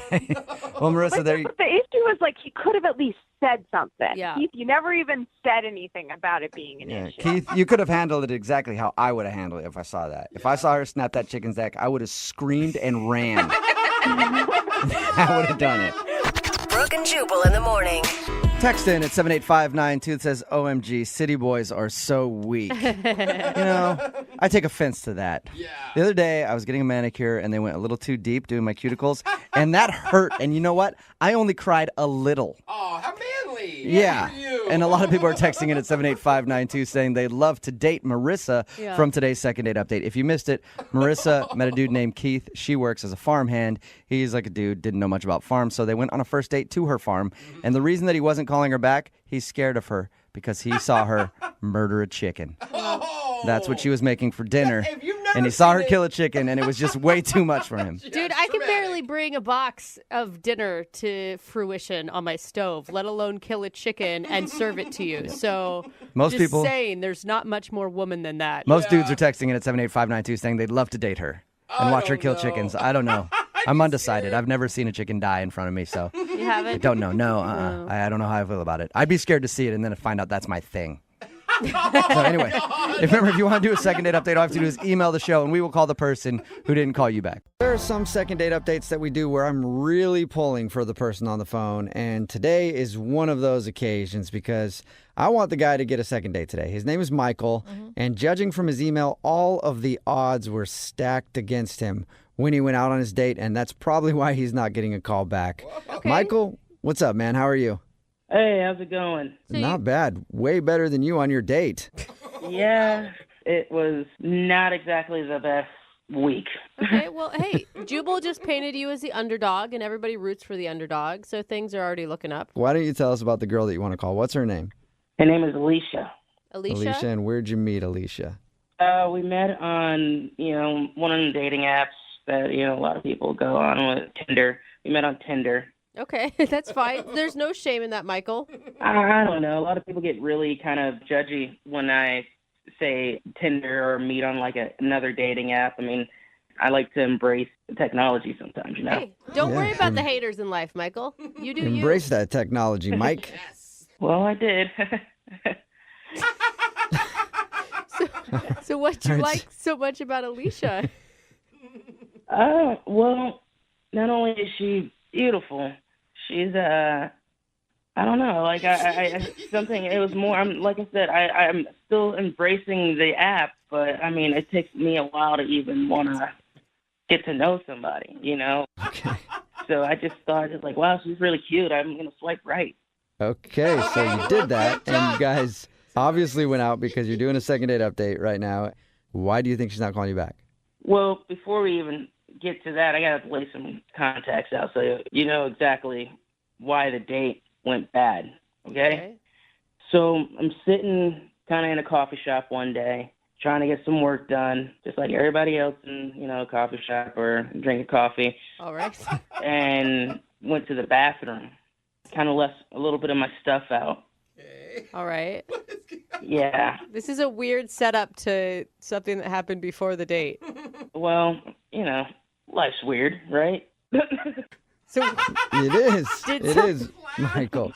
So why was it so weird that you went to the bathroom in this coffee shop? No, it wasn't weird that I went to the bathroom in a coffee shop. That was pretty normal. Oh, good. It was weird when I came back and I found my stuff was gone. Oh, no. Someone stole your stuff? Yes, they took my wallet, my personal phone. I'm using my backup phone, my old phone right now. I mean, that sucks, but what does that have to do with the date? Well, can't exactly pay for too much of a date if you don't have money or cards or anything, can you? Oh. Okay, so did you make her pay then? Luckily, I took her to a spot that I had a gift card to. Okay. And everything's going great. We're talking, we're chatting. Next thing you know, end of the night comes, time to pay the bill. Waitress took a gift card, and she came back and said that I don't have enough money to cover the whole bill on there.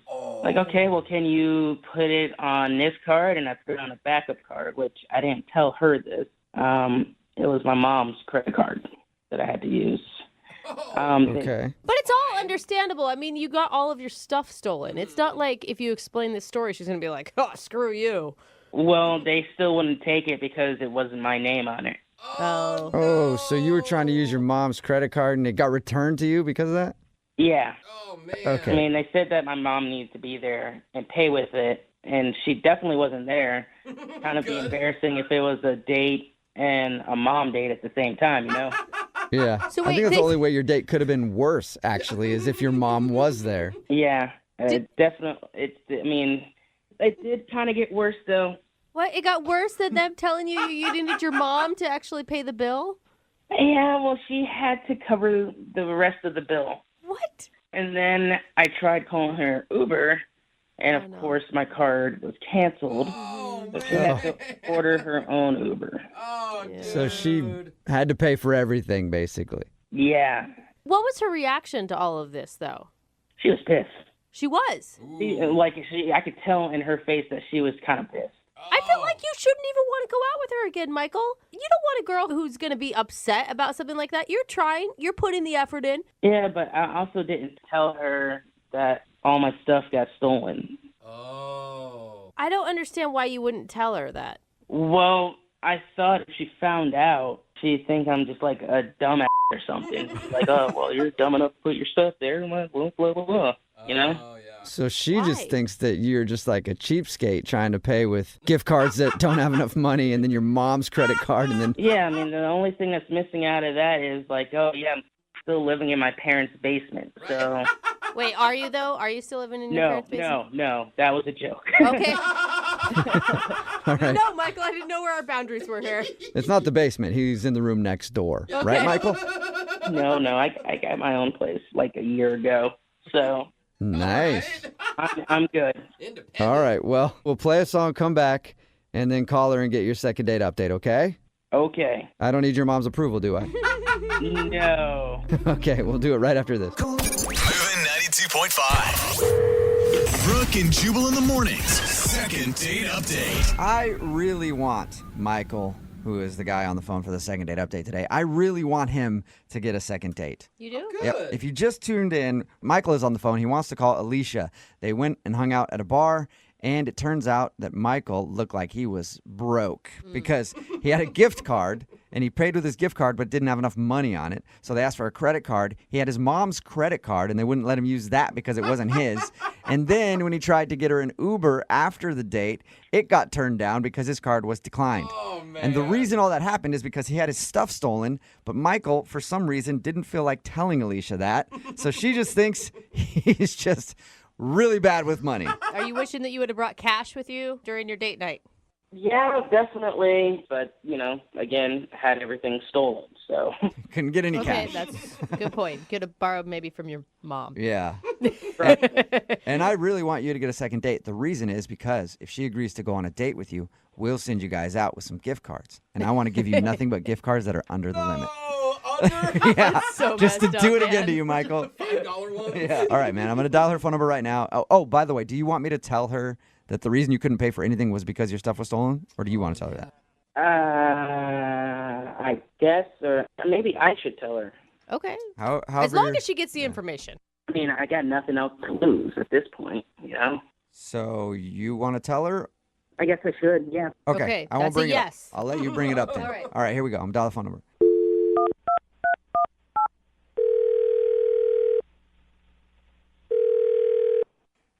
Hello? Hi, is this Alicia? Yes, this is she. Who's this? This is Jubal from Brooke and Jubal in the morning. How are you? What was that last name? Brooke and Jubal in the morning? That'd be a weird last It's a name. very long last name. What?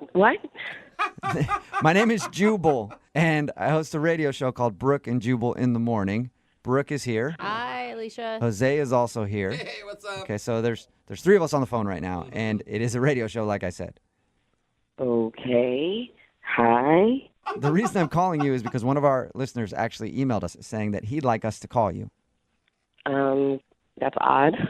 It is kind of odd. is. Everyone agrees with that. It's a segment we do on our show. It's called the Second Date Update. So you recently went out with a dude named Michael. Oh, great.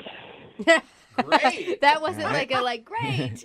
Awesome. Yeah, Ooh. and Michael sent us an email because he's tried to reach out to you, but you're not getting back to him, and he wants to know what he did wrong. He's broke. Okay, that was blunt. We knew that, though. You're upset that he couldn't pay for the date. Hold on. How do you know he didn't pay for the date? Oh, because we talked to him. He told us about your date, and he said that he had a gift card that wouldn't work, and then he tried to use his mom's credit card. That wouldn't work, and then he couldn't call you an I'm Uber. sorry, say that again? He uses what? He used his mom's credit card? Oh, that was his mom's credit card. Oh, you didn't know I that? didn't know that. I didn't know you didn't know that. Sorry. Oops. I knew that he used a credit card. I just assumed that it just declined. Yeah, no. I didn't mean to put him out there like that, Oh, but yeah, it's his no. mom's credit card. Now you're laughing harder at the situation. I mean, I thought he was broke, but I didn't know he was borrowing your mom's credit card kind of broke. Yeah. It's a different level. Was that just a big turnoff to you? Completely. I've dated tons of guys that have a lot of money, all right? I've also been on the flip side and dated guys that have not that much money at all. Aren't they the worst? You know? They're terrible, aren't they, Alicia? But what's wrong with dating poor guys? Let me say this. Right now, for me, in my life, I cannot date anyone that is living check to check. I mean, how can you go on a date and not have any money to pay for it? Well, what if he had a good reason for that, though? A good reason to have zero money? That's not the type of guy I need in my life and I want to go on a date with. But don't you think it's I don't know, we're modern era. Women should make their own money. I do make my own money, but you're not going to ask me on a date. I show up, and you have all this fun, and we keep doing more and more, and you can't pay for anything at all? Okay. Yeah, I mean, I guess it's like I make my own money, but I would also like to be with someone else who makes their own money. Yeah. Then we can both have our own money together. That's exactly what I'm talking about. That's what I need. But I don't blame him for not having any money. I just don't want to date a guy like that right now. Okay, well, but what if he... Wait, Alicia, I do have money. Wait, what was that? Oh, that's Michael, who couldn't wait until we called him onto the phone, Michael. Hi. Oh my God, Michael! The Michael I went on a date with? Yeah, he was actually on the other line listening and wants to talk to you. What? Yes, Alicia, I'm sorry. I did call these people, but I had that night. I just had a bad situation. I was trying to contact you to tell you, but you weren't picking up at all. You weren't doing anything. You just ignored me the whole time. Michael, you were trying to pay with your mom's credit card. Well, you didn't know that it was my mom's credit card. You're just finding out today. So That still doesn't matter. I couldn't even get an Uber home. well, let me explain at least, all right? There's nothing to explain. You took me on a date and didn't have any money. The reason why I didn't have any money is because all my stuff got stolen right before the date. I was at a coffee shop, left my stuff out, somebody stole it, and I turn around for like 2 seconds, and the next thing you know, everything's gone. I don't believe him. What? You don't I don't believe believe him? you. You don't believe him, Alicia. Really? all your stuff gets stolen right before the date, and then you still got on a date? I do have money. Matter of fact, I'm going to have some really soon, as soon as my mom dies. What? What? What did you say, Michael? I said I'm going to have a lot more money as soon as my mom dies. I mean, You're going to have money when your mom dies? What are you talking about? Is she sick? I mean, no, she's fine. She's really fine. What? You know, eventually I'm going to have money. She collects antiques. What is wrong with you? What is exactly, Alicia? What is wrong with you, Michael? Your financial status is dependent on whether your mom lives or dies. Oh my God! I mean, there's no weather to it. I mean, she's eventually gonna die. We're all gonna die. Oh my gosh! I mean, I'm just saying, when she dies, I'm gonna inherit, her antiques, and I'm just gonna sell them off. Wow! You've got some serious issues. I mean, I'm not saying I want her to die. God forbid she dies anytime soon. I'm just saying eventually she's going to die, and I'll have money. Eventually, I'm going to come up on some antiques, Alicia, and then you can have some of that antique mommy death money. Oh, my God. So gross, dude. And Michael, you are broke. That's what broke people say. Your mom's money is not your money. I mean, not yet, but in 20 years, I'm going to be rich. And you're going to sit there regretting that you didn't give me a second chance. Yeah, Alicia, you hear that? You're going to regret it. So, would you like to go out with Michael again for a second date? We will pay for it. Absolutely not. We will pay for it. We'll pay for it for now until he gets that antique That cash. antique money. Yeah. God. No, I'll pass. I'm good. Are you sure? You Oh my could be the gosh. queen of Michael's antique kingdom. No, thank you. I think someone else could be that lucky woman. You Not know us. what, Alicia? I gotta applaud your ability to read red flags. I didn't see him coming. You did. What are you talking about, red flag? My stuff was stolen. Look, Michael, I know you're having a rough time, and I feel for you. And I'm not having a rough time. I'm just having a bad week. But life is about to get really good really soon. Really soon? I thought you said... yeah. What do you mean, really soon? I just mean that, further down the line, my mom's gonna pass away, and Hey, well, but you said really soon. Like, you're not planning anything, are you? It sounded ominous. no. Man, I love my mom, but I know she's not gonna live forever. Okay. All right. All right. Well, Someone call his mother Yeah. right now. we're going to send the welfare check out on your mom. And you guys, thank you very much for your time. Brooke and Jubal in the morning. I'm going to text in at 78592. It says, save that second date update. You might need it in court. If you missed it, Michael wanted to call Alicia. They went out and he said that his credit card and everything got stolen. So he got his credit card turned down. He had a gift card at the place that they went to, and that wasn't enough. And then his Uber didn't work to get her an Uber home because it was associated with the card that was stolen. We got her on the phone, and she thought that, of course, he's broke and she didn't want to go out with him. But then he said that he's not broke because his mom's going to pass away one day. And when she does, he gets her antiques. So he's got a lot of antiques waiting for him in his future. It's not even like he's got like a trust fund. No. He's got antiques that he doesn't even know how much they're worth. And my guess is probably not much if it's according to him. Yeah. And it didn't sound like he was just like, one day I'm going to have these antiques. It was like, Yes. trust me, my mom's going to pass away very soon. So weird, man. Is she sick? No. Oh. But, then no that one lives is forever. frightening. But somebody could slip and fall down the stairs one day. I'm just saying it could happen. Remember, they decided not to go out again, by the way. Remember, if you want to do a second date update, all you have to do is email the show, and we will call the person who didn't call you back. I once tried to pick up a girl in an airport bar. Yeah, how'd that work out? We were in Chicago, Mm-hmm. drinking at like this little wine bar thing. I was waiting for my flight. She was waiting for her flight. We struck up a conversation. Oh, we were both going to the same place in Seattle. I said, when we get to Seattle, we should totes go out. Yeah. She said, no, we shouldn't. And that's how we left everything. That's the best answer ever. I hope that was a quote. Carson did actually meet a girl at the airport and ended up getting her number and everything else. Carson, how are you? I'm doing good, guys. How are you? Good. Tell us about how you met Kelly, the girl that you want to call today. Yeah, I met her at SeaTac. I had just gotten back into town from Thailand. I was overseas for several weeks, and just getting off the plane, all I wanted was a domestic beer. I just wanted a Bud Light more than anything, so I just went straight to a bar in the airport, and a few seats down was Kelly, and we just started chatting kind of casually, and Did she just come over and sit next to you herself, or did you just be like, "Hey, Toots, you should come over and get a little closer"? Is that how you did it? That's how I usually. No, we had there were the bowls with snacks, and she was out of snacks, and I kind of pushed my snack bowl towards her, and she kind of scooted over. Oh my God, that's how I always get lured by food. Oh God. He left a trail of crumbs from her seat to his seat, and she couldn't help but come over and sit next to you. What did you like about Kelly?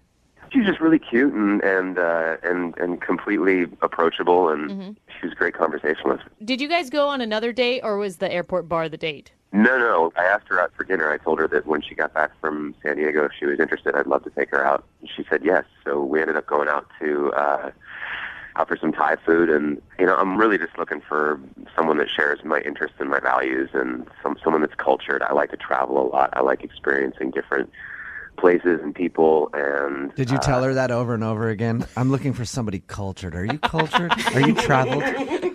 Or are you sort of naive about the world around you? Because I don't want to waste my time with you.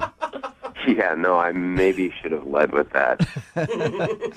Does she seem like that kind of girl? Does she seem well-traveled and cultured and everything that you're looking for?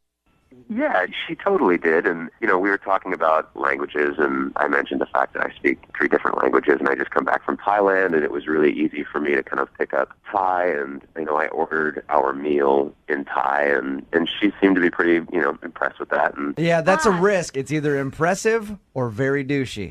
Yeah, it's a It's a fine line. It is. But if you're right and the waiter doesn't look at you like you're an idiot, then I think it's always cool. It depends how you do it, though. Yeah, it has to be more of a conversation between the two of you, not you being like, oh, also, I know Thai. Hold on one second. Is that how you did it, or was it kind of a smooth, normal? I mean, it started off kind of smooth, and I think it maybe annoyed her a little bit. Oh. I think I probably maybe got a little carried away with it. How'd you know that it annoyed her? Well, she asked me if we could continue in English. That's a good sign. Were you talking to her in Thai? I mean, I ordered the meal in Thai, and then we started talking about other languages I know and how did I learn them, and I just kind of went off and Carson. That's what happened. I don't know. I maybe was talking a little bit too much. So you were showing off. You were kind of showing off. Yeah. I mean, I didn't. That's not what I meant to do, but I guess that's kind of what I ended up doing. When in doubt, ask her more questions. Don't talk about yourself. And ask them to her in Cantonese. Oh. Yes, that's a good idea, Jubal.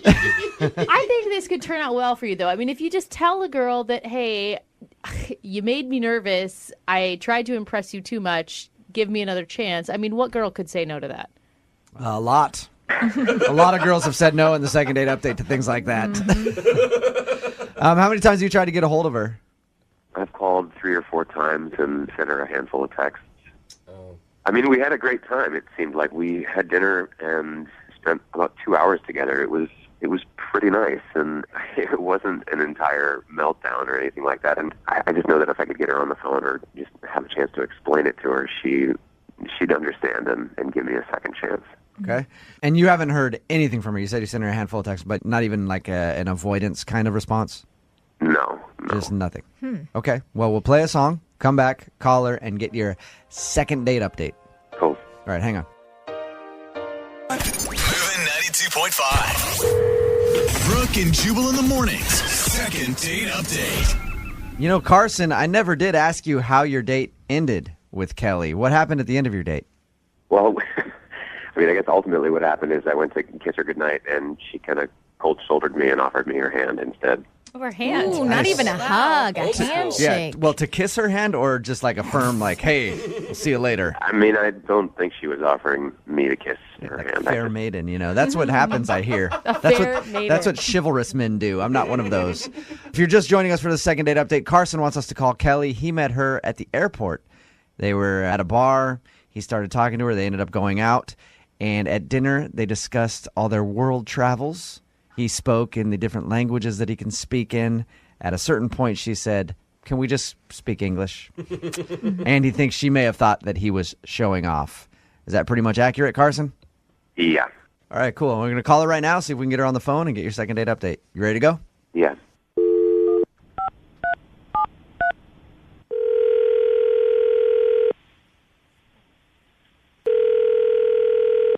Hello? Bueno, ¿puedo hablar Kelly, please? Hello? Can I speak to Kelly, please? Yes, this is she. Kelly, how are you? This is Jubal from Brooke and Jubal in the Morning. I'm moving 92.5. Oh, hello. Have you heard of the show before? I have, of course, yeah. Any idea why I might be calling you? Just to say hi? I don't know. You know the show better than that. If you've listened for a second, you know I wouldn't be calling you just to say hi. I don't know. Kelly, You are funny. have you heard the second date updates that we do on our show? Yeah, I think so. Okay, well, you recently went on a date with someone who emailed us about you. Okay. Do you remember going out with Carson? Why are you asking? Because Carson really liked you and he'd love to go out again, but you're not responding to any of his phone calls or text messages, so he emailed us to ask if he did something wrong on the date. Oh, I don't know that I should discuss this in this venue. I think it's a great idea, honestly. And listen, Carson emailed us, so he wants to know, do you like Carson? He seems like a perfectly nice guy. That's such a bad response, Yeah, Kelly. the girls in the room just cringed. Yeah. I mean, if I wanted to go out with him again, I would have, What did he do? I mean, it sounded like, his description, your date went pretty well. What did he tell you? He said that you met at the airport, went out for a nice dinner, and had a fun time. He was scared that you might have thought he was showing off with all of the languages he can speak. And you said, hey, can we just speak English? Yeah, I might have said that. Was that annoying? For me, that wasn't a deal breaker. Something else that he said kind of was, though, just for me. And so, What did he say to you? well, he was talking about his trips, and he really loves to travel, which is great. But I don't know if other girls would have an issue with this, but he was talking about spending time when he was in Southeast Asia in the brothels there. Oh, yeah. And for me, I don't know. Was he saying that he just went to check them out, or was he saying that he was an active customer there? He was like, we hang out there. I don't think it would be good either way. Even if you're saying that you're just going to check them out. But I will say, I've been to Bangkok before, and at the Bangkok. Yeah, you have. and at the night. And sometimes when you're walking around Bangkok, you want to pick up a little lady boy. No, but there's a night when market. in Rome, Just give up, Brooke. Just give do up. as the Thai Romans do. No, I'm just trying to explain to her that there's a night market and it's surrounded And by all the sometimes you sex just shops. gotta get a little action. All they heard was Bangkok. So Yeah, I just know. give up. And the thing is, it's like a tourist area. So you hear that, Kelly? Going to brothels in that part of the world, it's not. perfectly normal. Everybody does it. That's not what I'm saying. I mean, what he said was that when he travels to Southeast Asia, he frequents many brothels.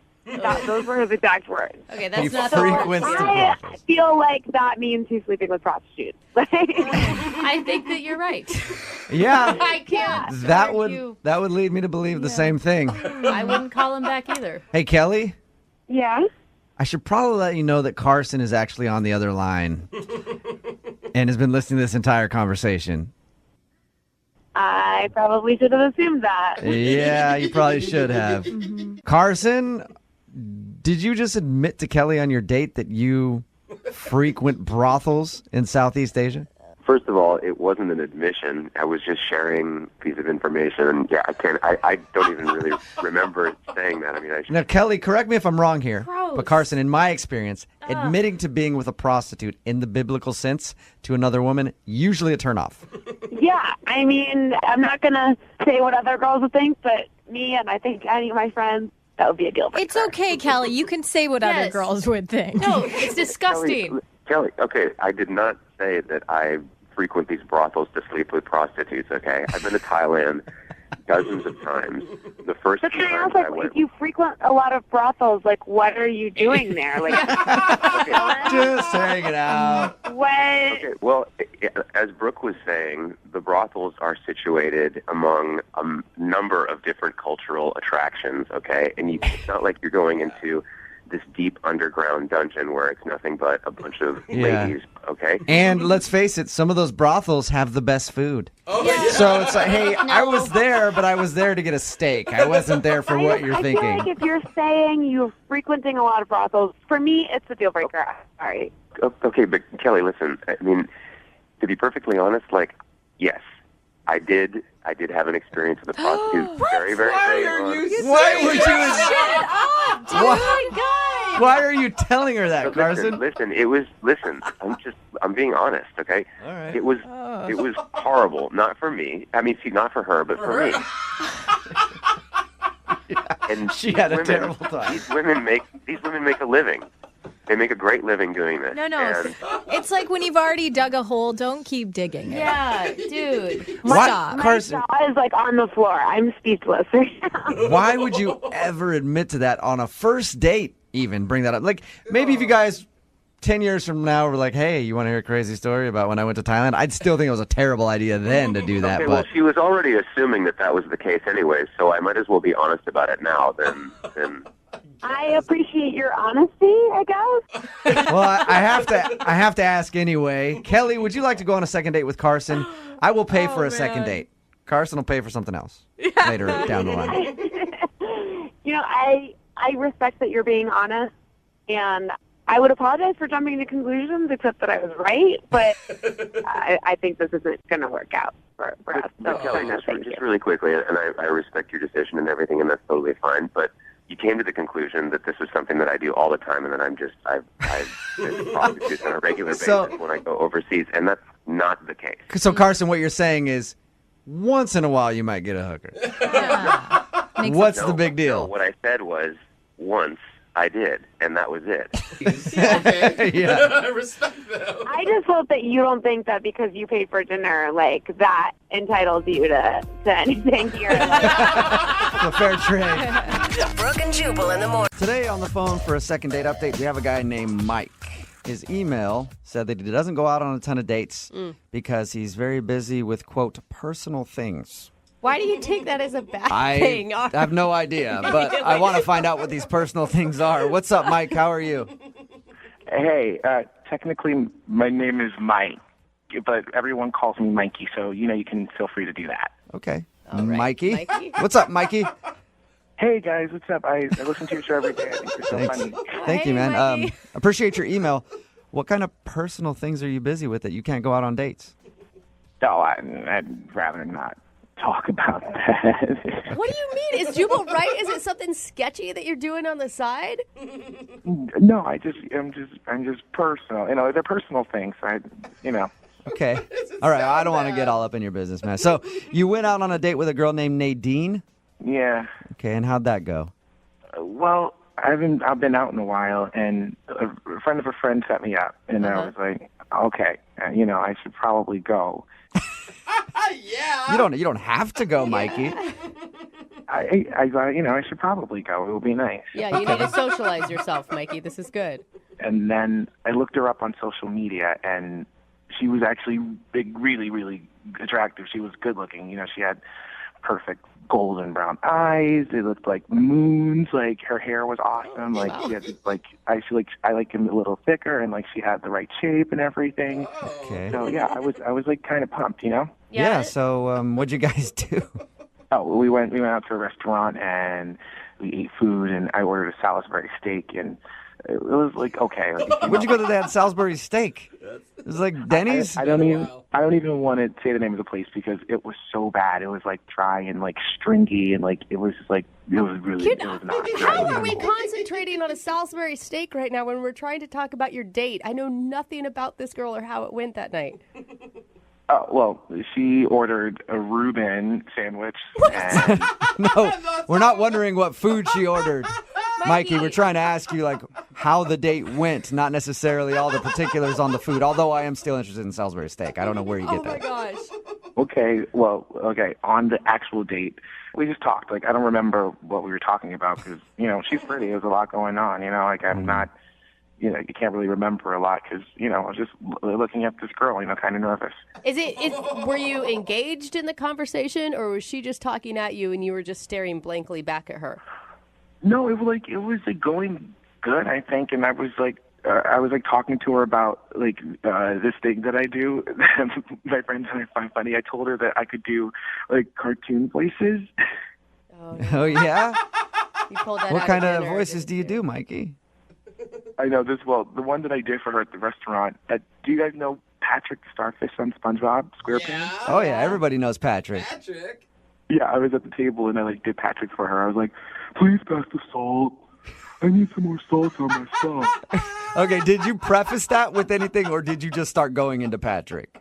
Well, I just thought that she would get what I was doing. It's a good Patrick voice. Why wouldn't she get it? It is a pretty good voice. Did she like it? Did she laugh? I mean, she was like, yeah.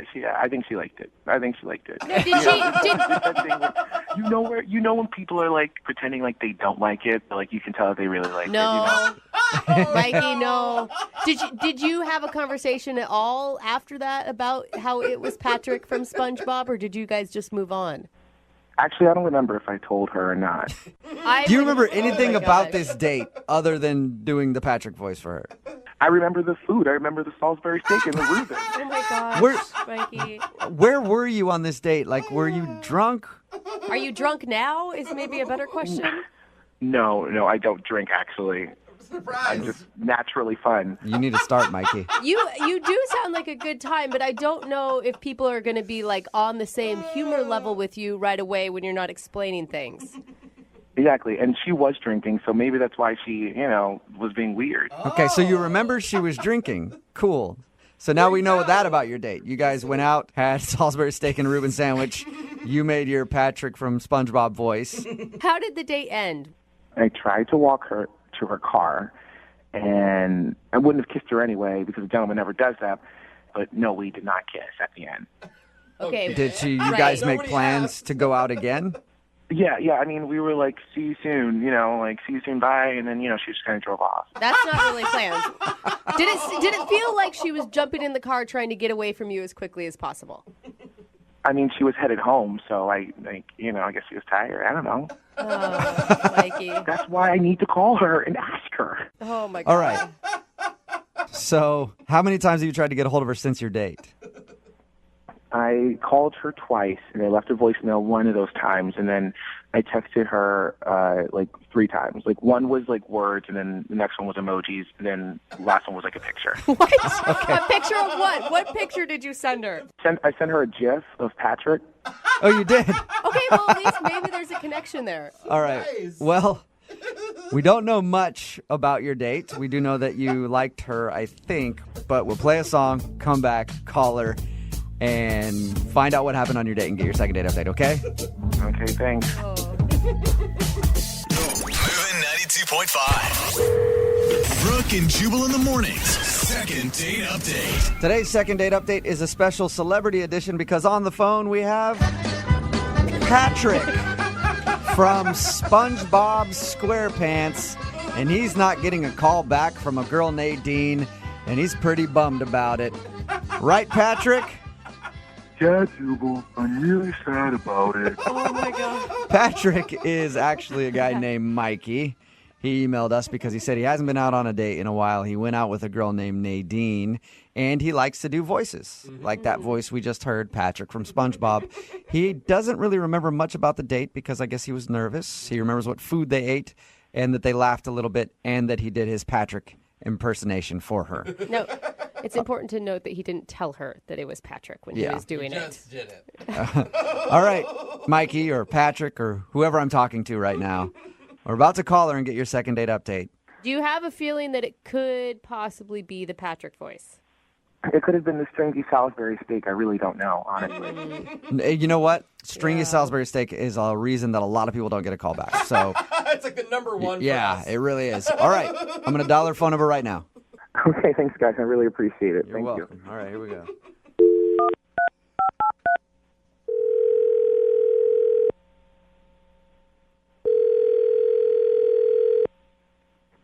Hello? Hi, is Nadine there? Yeah, this is she. Hi, Nadine. How are you? My name is Jubal, and I host a morning radio show called Brooke and Jubal in the Morning. What did you say this was?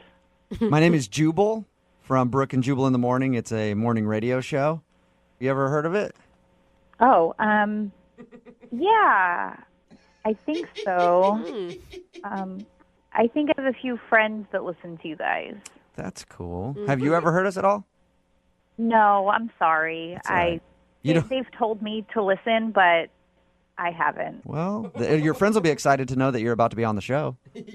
Congratulations. What do you mean on the show? I don't understand. Well, we do a segment called the Second Date Update. So you recently went out on a date with a dude, and he emailed us because he wants us to get a hold of you on his behalf. Oh, that's weird. Yeah, we know. His name is Mike, and I think he probably went by Mikey on your date. At least that's how we know him. Oh. Yeah. No. Yes, that's who wants to get a hold of you, Mikey. Do you remember going out with him? Or you might have thought it was Patrick from SpongeBob. I don't know. How do you know that?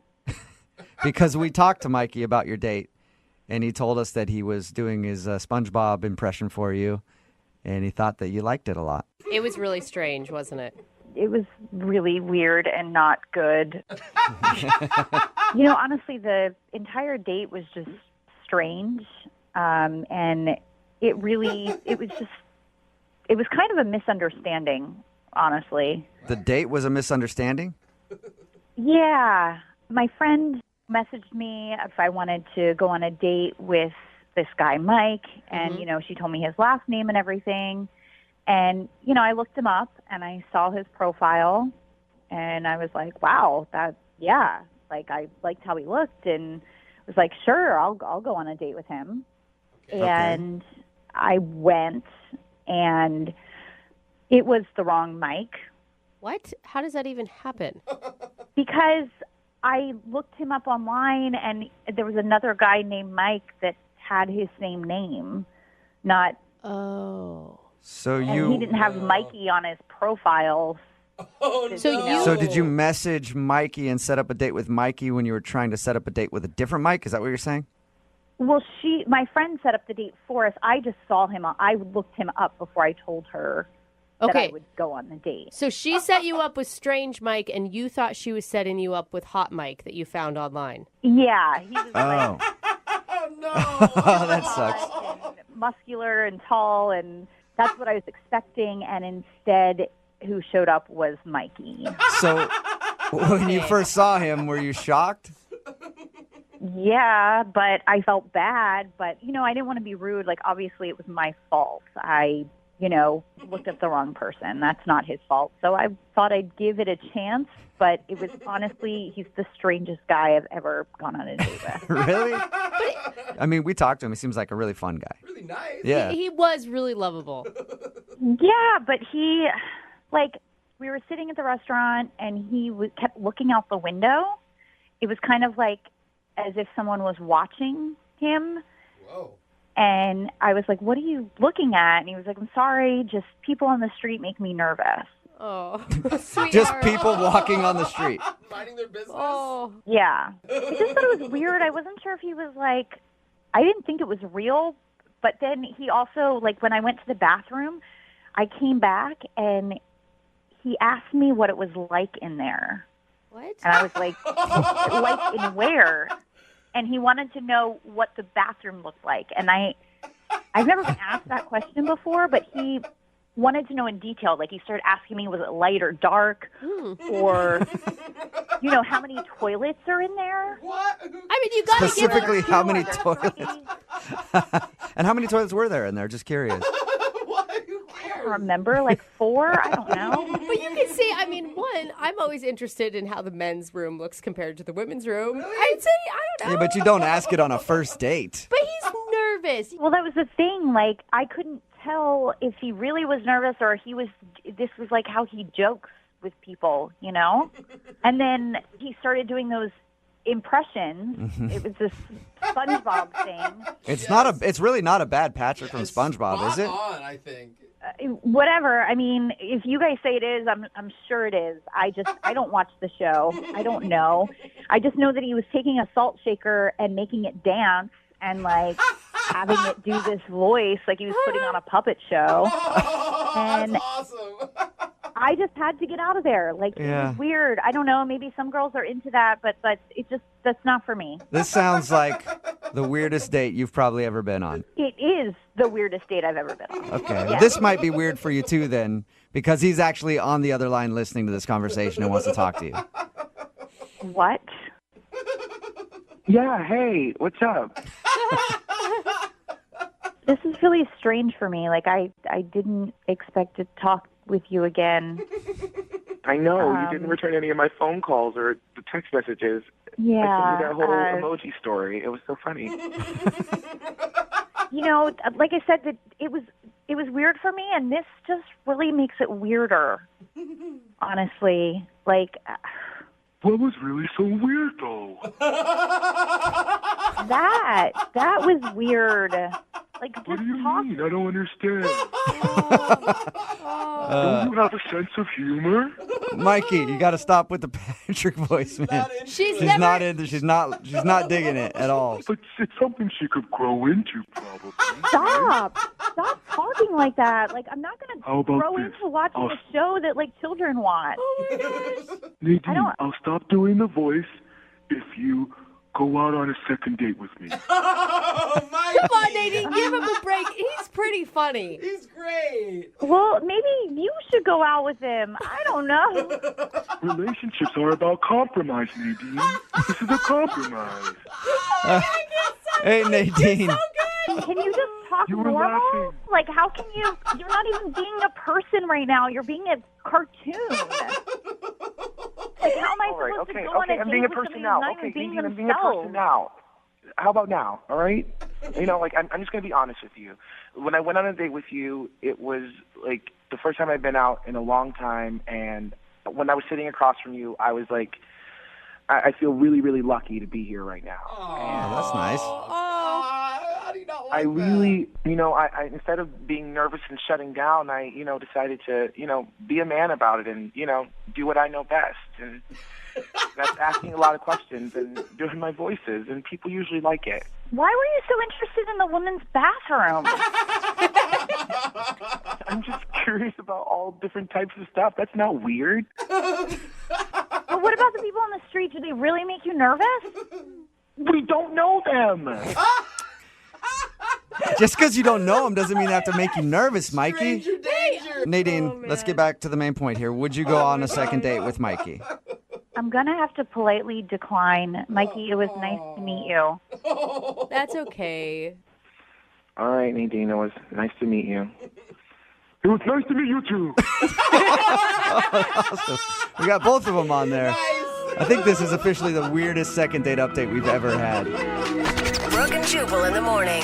I know he didn't get a second date, but I kind of want to hang out with Mikey. Right? It's Brooke and Jubal in the morning. Talking about today's second date update, this guy named Mikey wanted to call a girl Nadine. She ended up not calling him back after their date because Mikey's a bit of a character. Yeah. He sounds like he's got some social anxiety issues because he had to sit by a window and was scared of the people outside. I like his response. We don't know We don't them. know those people. And he also did a Patrick from SpongeBob impersonation through the whole date. And when she went to go to the bathroom, he would not stop asking about how the bathroom looked inside. It's very split on the text board. A lot of people are like, he's the coolest guy ever. Yeah. I can't stop laughing. He's very funny. And then other people are like, he's got bodied in his basement. Don't go out with him. Well, She decided to pass on a second date with Mikey. The thing is, Mikey, totally lovable. Probably not the person I would want to sleep with either. Yeah, just be friends with Because him. he'd be doing the SpongeBob while you guys were doing stuff. Oh, no. Remember, if you want a second date update, all you have to do is email the show and we will call the person who didn't call you back. Help. Brooke and Jubal's second date update. A common argument that couples get in is usually over directions. Happens a lot. It can make it even more stressful if you're trying to figure out those directions, and there could be a serial killer following you. Or a madman with a chainsaw who wants to cut you in half. It can make it very stressful, and nobody knows that better than Matthew right now, who's on the phone for a second date update. Matthew, how are you? Yeah, I'm good. We'll get to the reason that you think you're not getting a call back in just a second. But first, tell us about the girl you want to call today. What's her name? Her name's Sarah. Sarah, Okay, and we're just- where did you meet Sarah? Hold up, we're just like nonchalantly going into Sarah as there was Well, a I- madman following him. Like, I'm kind of more concerned about the serial killer than Sarah at Well, this point. Is that's- Sarah alive? That's why I said we'll get to it in a second. First, how'd you meet Sarah? We met online a while back, and I don't know, we just started talking, chatting it up and whatnot, and it was, the start of fall, so it would be the perfect time to go to a haunted house or something fall festive-y. Oh, I was concerned for your safety this whole time, and it turns out it's just one big haunted house hype. I just kind of wanted it to be games, rides, chill time, but it turned out to not be that at all. Yeah, according to your email, it seems like you might have had one of the worst dates ever. It kind of became like a haunted house, actually, because after all the games and the people and, whatever, there was this corn maze. And so, okay, yeah, like, sure, we'll do the corn maze. And everything's going great, like we're hitting it off, having a great time, bonding and all that. But then 15, 20 minutes start to go by and we're not seeing anybody else. We're lost in a corn maze, and I know that's the point of a corn maze, but it's getting kind of like a long time, and it's starting to get darker.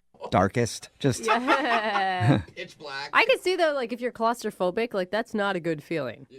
Yeah, I didn't think I was, but I kind of turned into, it was closing in on me. So you guys were struggling in the corn maze, and that's where all the madness started? Yeah, so I wouldn't say we were fighting per se, but we just kind of got short with each other, and I just know where we were going and where we were coming from. But then, I wanted to involve her, so we went her way. It just wasn't the right way. So things were not going great, and she started to panic, and I asked if she was okay, and she was not okay. And so I was like, okay, what could I do to calm her down? Because that's the worst thing is being, freaking out. Yeah. Panicking. You could have said, hey, we're at a corn maze in a pumpkin patch. I have a cell phone on me. I can call 911 if I need to. We're fine. I don't know if I would have called 911. I mean, I don't think our life is in danger, but I was trying to use my cell phone as a flashlight. Oh, gosh, it's getting that dark? Yeah, exactly. And the battery was going down like crazy. That's scary, too. This is like a scene from a horror film. It felt like it. So, like any good horror film, I needed some comedic timing and a little soften it up. And so I told her about this story. When I was little, I got lost in this Toys R Us and started to, get nervous, but I ended up finding my mom. And then I look up and she's crying. What? She was actually crying. You made her cry? I thought she was laughing, but then I noticed there's tears in her eyes, and I was like, what's wrong? It's like a cute little story. She was like, all she could picture was this little 5-year-old lost in Toys R Us and this sad story, and you made it worse. I thought she was crying because she couldn't figure out how to get out of there or something. She was actually crying because of your story? Well, that's what it turned into. Then she just started crying because of the corn maze, and I mean, not crying, she was bawling, like wailing, and she was screaming, like, help, lost. Didn't want someone to think I was like hurting her or anything. So did your date end there? Did you just like go, all right, I'm going to find my own way out? Or did you guys finally make it out of the corn maze? I thought about it, but I think it might have been like an hour and a half maybe. We were in this thing. We just started seeing these flashlights like a search party, and it ended up being the workers of the maze. Uh-huh. They were like, coming pretty fast too, because they were hearing all these screaming noises. Crying. Yeah, and they kind of looked at me like I was crazy, but whatever. We ended up getting out, and everything was okay.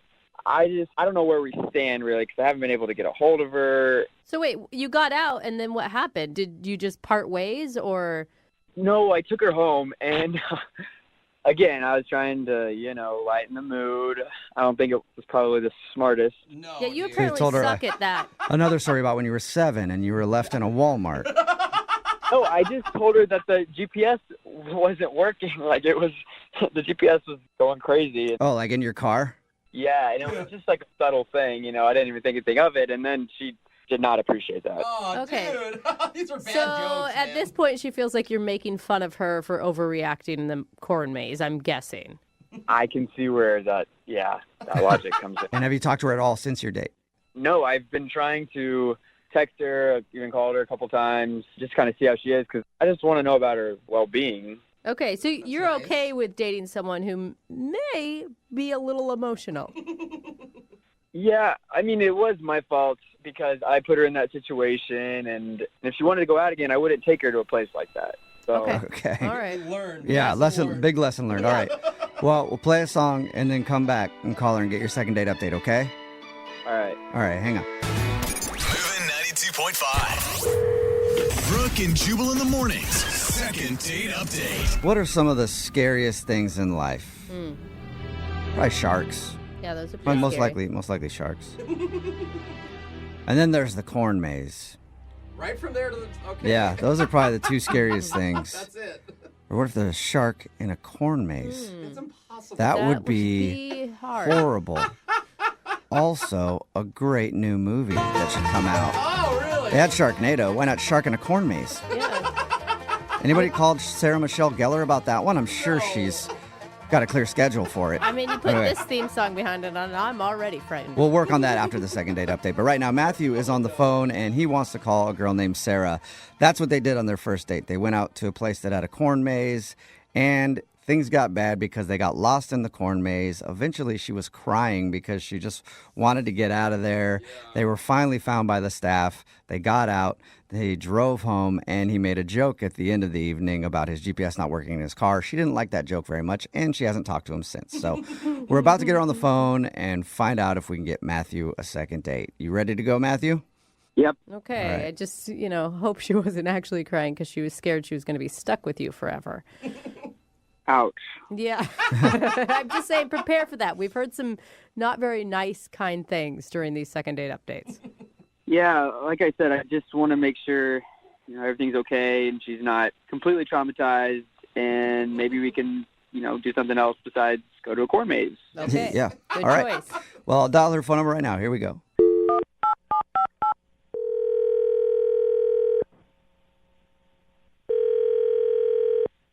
Hello, Hi, can I speak to Sarah, please? this is she. Sarah, how are you? This is Jubal from Brooke and Jubal in the Morning. This is who? Jubal from Brooke and Jubal in the Morning. It's a radio show. Jubal. No, that's my sister. My name is Jubal. Jubal. Okay. And Brooke and Jubal in the Morning is a radio show, and we got an email about you from one of our listeners. That's why I'm calling you. Okay. Okay. We do a segment on our show. It's called the Second Date Update. That's where if you go out on a date with somebody and then end up not calling them back after, they can email us to get you on the phone and ask what happened. And Matthew, the guy that you went out with to a corn maze recently, Oh God. Really? he emailed us because he says he's been trying to get a hold of you, but you're not calling him back. Well, that would be correct. Now, wait, is that reaction because of him or because of how terribly the date ended? I don't know. All I can say is, I don't know. Okay. It just wasn't a good experience, so I'll just leave it at that. I mean, I don't think he meant for you guys to get stuck in the corn maze and for things to get that bad. Yeah, but my mother has always told me that when you hold a man's hand, if you don't feel safe and secure, then he's not the one. When I held his hand, it was all sweaty and clammy and disgusting, and he just didn't act like a real man on this date. Like, I don't understand how we're lost, okay? We're lost, and I'm usually not that emotional, but I showed a lot of emotion.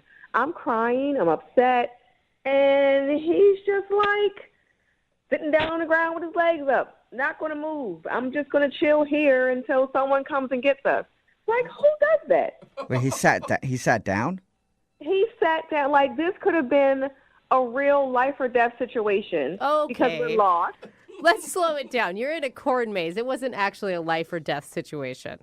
Maybe not necessarily, but what if it was? It's a test. You just sit down on the ground and throw your legs up in the air and like, oh, well, I don't know what to do. Well, I will say to his defense, if you're ever lost in the woods somewhere, you're told to stay put. Like, oftentimes going further is just going to get you into more trouble. Okay, listen, I'm sorry. I don't know your name or whatever, but This is not the woods, hon. It's the corn maze. It literally goes in circles. I mean, how much lost could we have gotten? And I'm just like scared out of my mind. And he's doing nothing, just like, ha ha, cracking jokes. Oh, I had this happen to me before. Well, guess what? It's never happened to me. So I would like to, like, you know, I love my life. Hello, you know, and I want to get out of here, like now. Wait, you were really honestly that scared? It's pitch black in a cornfield. No light, no nothing. I didn't want to spend the night there, and he was just acting like, well, someone will find us. We'll be all right. What? Okay, so basically you don't think he's the type of man you want to be with because he wouldn't be able to take care of you in like a life or death or any kind of situation, basically. Yeah, I mean, what if it was a real disaster like an earthquake or, you know, we've had hurricanes and stuff. What are we going to do? Just sit on the ground and chill like, oh, we'll get swept away, but someone will find us? I just feel like that's a pretty unfair Okay, comparison. it's not like I got in a fetal position and was like giving up hope or anything. What's going on? Oh, Sarah, that's Matthew. He's actually on the other line listening and wants to talk to you. Apparently just started talking to you. Jesus, take the whole wheel. Really? I wasn't like I was just giving up. That wasn't the point. I wasn't trying to be this like wussy guy. Well, that's what it looked like to me, Matthew. And then on top of that, when we get in the car, you're like, oh, yeah, my GPS is screwed up. I can't even get us home. What was that? I was going for another joke. I mean, Another man, joke. so I'm everything was crying, so and I'm serious. upset, and I'm freaking out. You want to make another joke? We were at a corn maze. Supposed to be fun, lighthearted, and it just got so serious. And you were yelling at the top of your lungs like I was going to kill you or something. So my emotions aren't valid to you? Is that what you're saying? That's how you would react if it was like I was your girlfriend and I was freaking out about something? You're just like, oh, well, it's just this. That's your answer? You know, I was trying to be calm and trying to calm you down. I mean, what? I was supposed to freak out too? What if we were No, both you freaking weren't out? supposed to freak out. You were supposed to validate my emotions and make me feel like I was safe and secure, and you didn't do that. I was trying to get your mind off the situation, and I guess it just did not work. Sarah, I don't think you're. I feel like you're not giving him enough chance. Like, you were over emotional. I'm sorry, but you were in a corn maze. I understand you were scared, but to be screaming and crying at the top of your lungs and then blame him for your emotions seems unfair. I'm getting emotional all over again just thinking about it. Like, he doesn't know what my childhood was. Maybe I got stuck somewhere, and he just made fun of I it. told you a situation from my childhood, and you didn't seem to care about that. I did care, Matthew. I was crying. You cared too much. She's right, actually. Now, you didn't care about it, but now she cared too much, Matthew? Which one is it? Look, I don't know, but what I do know is that whenever they found us, they did take us the way I wanted to go.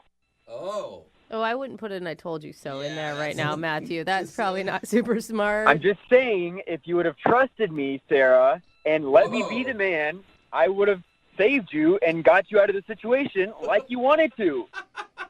Oh, so now you want me to trust you after you sat down on the ground and threw your legs up and made jokes. Nah, son, I'm not believing you. Oh, my gosh, Sarah.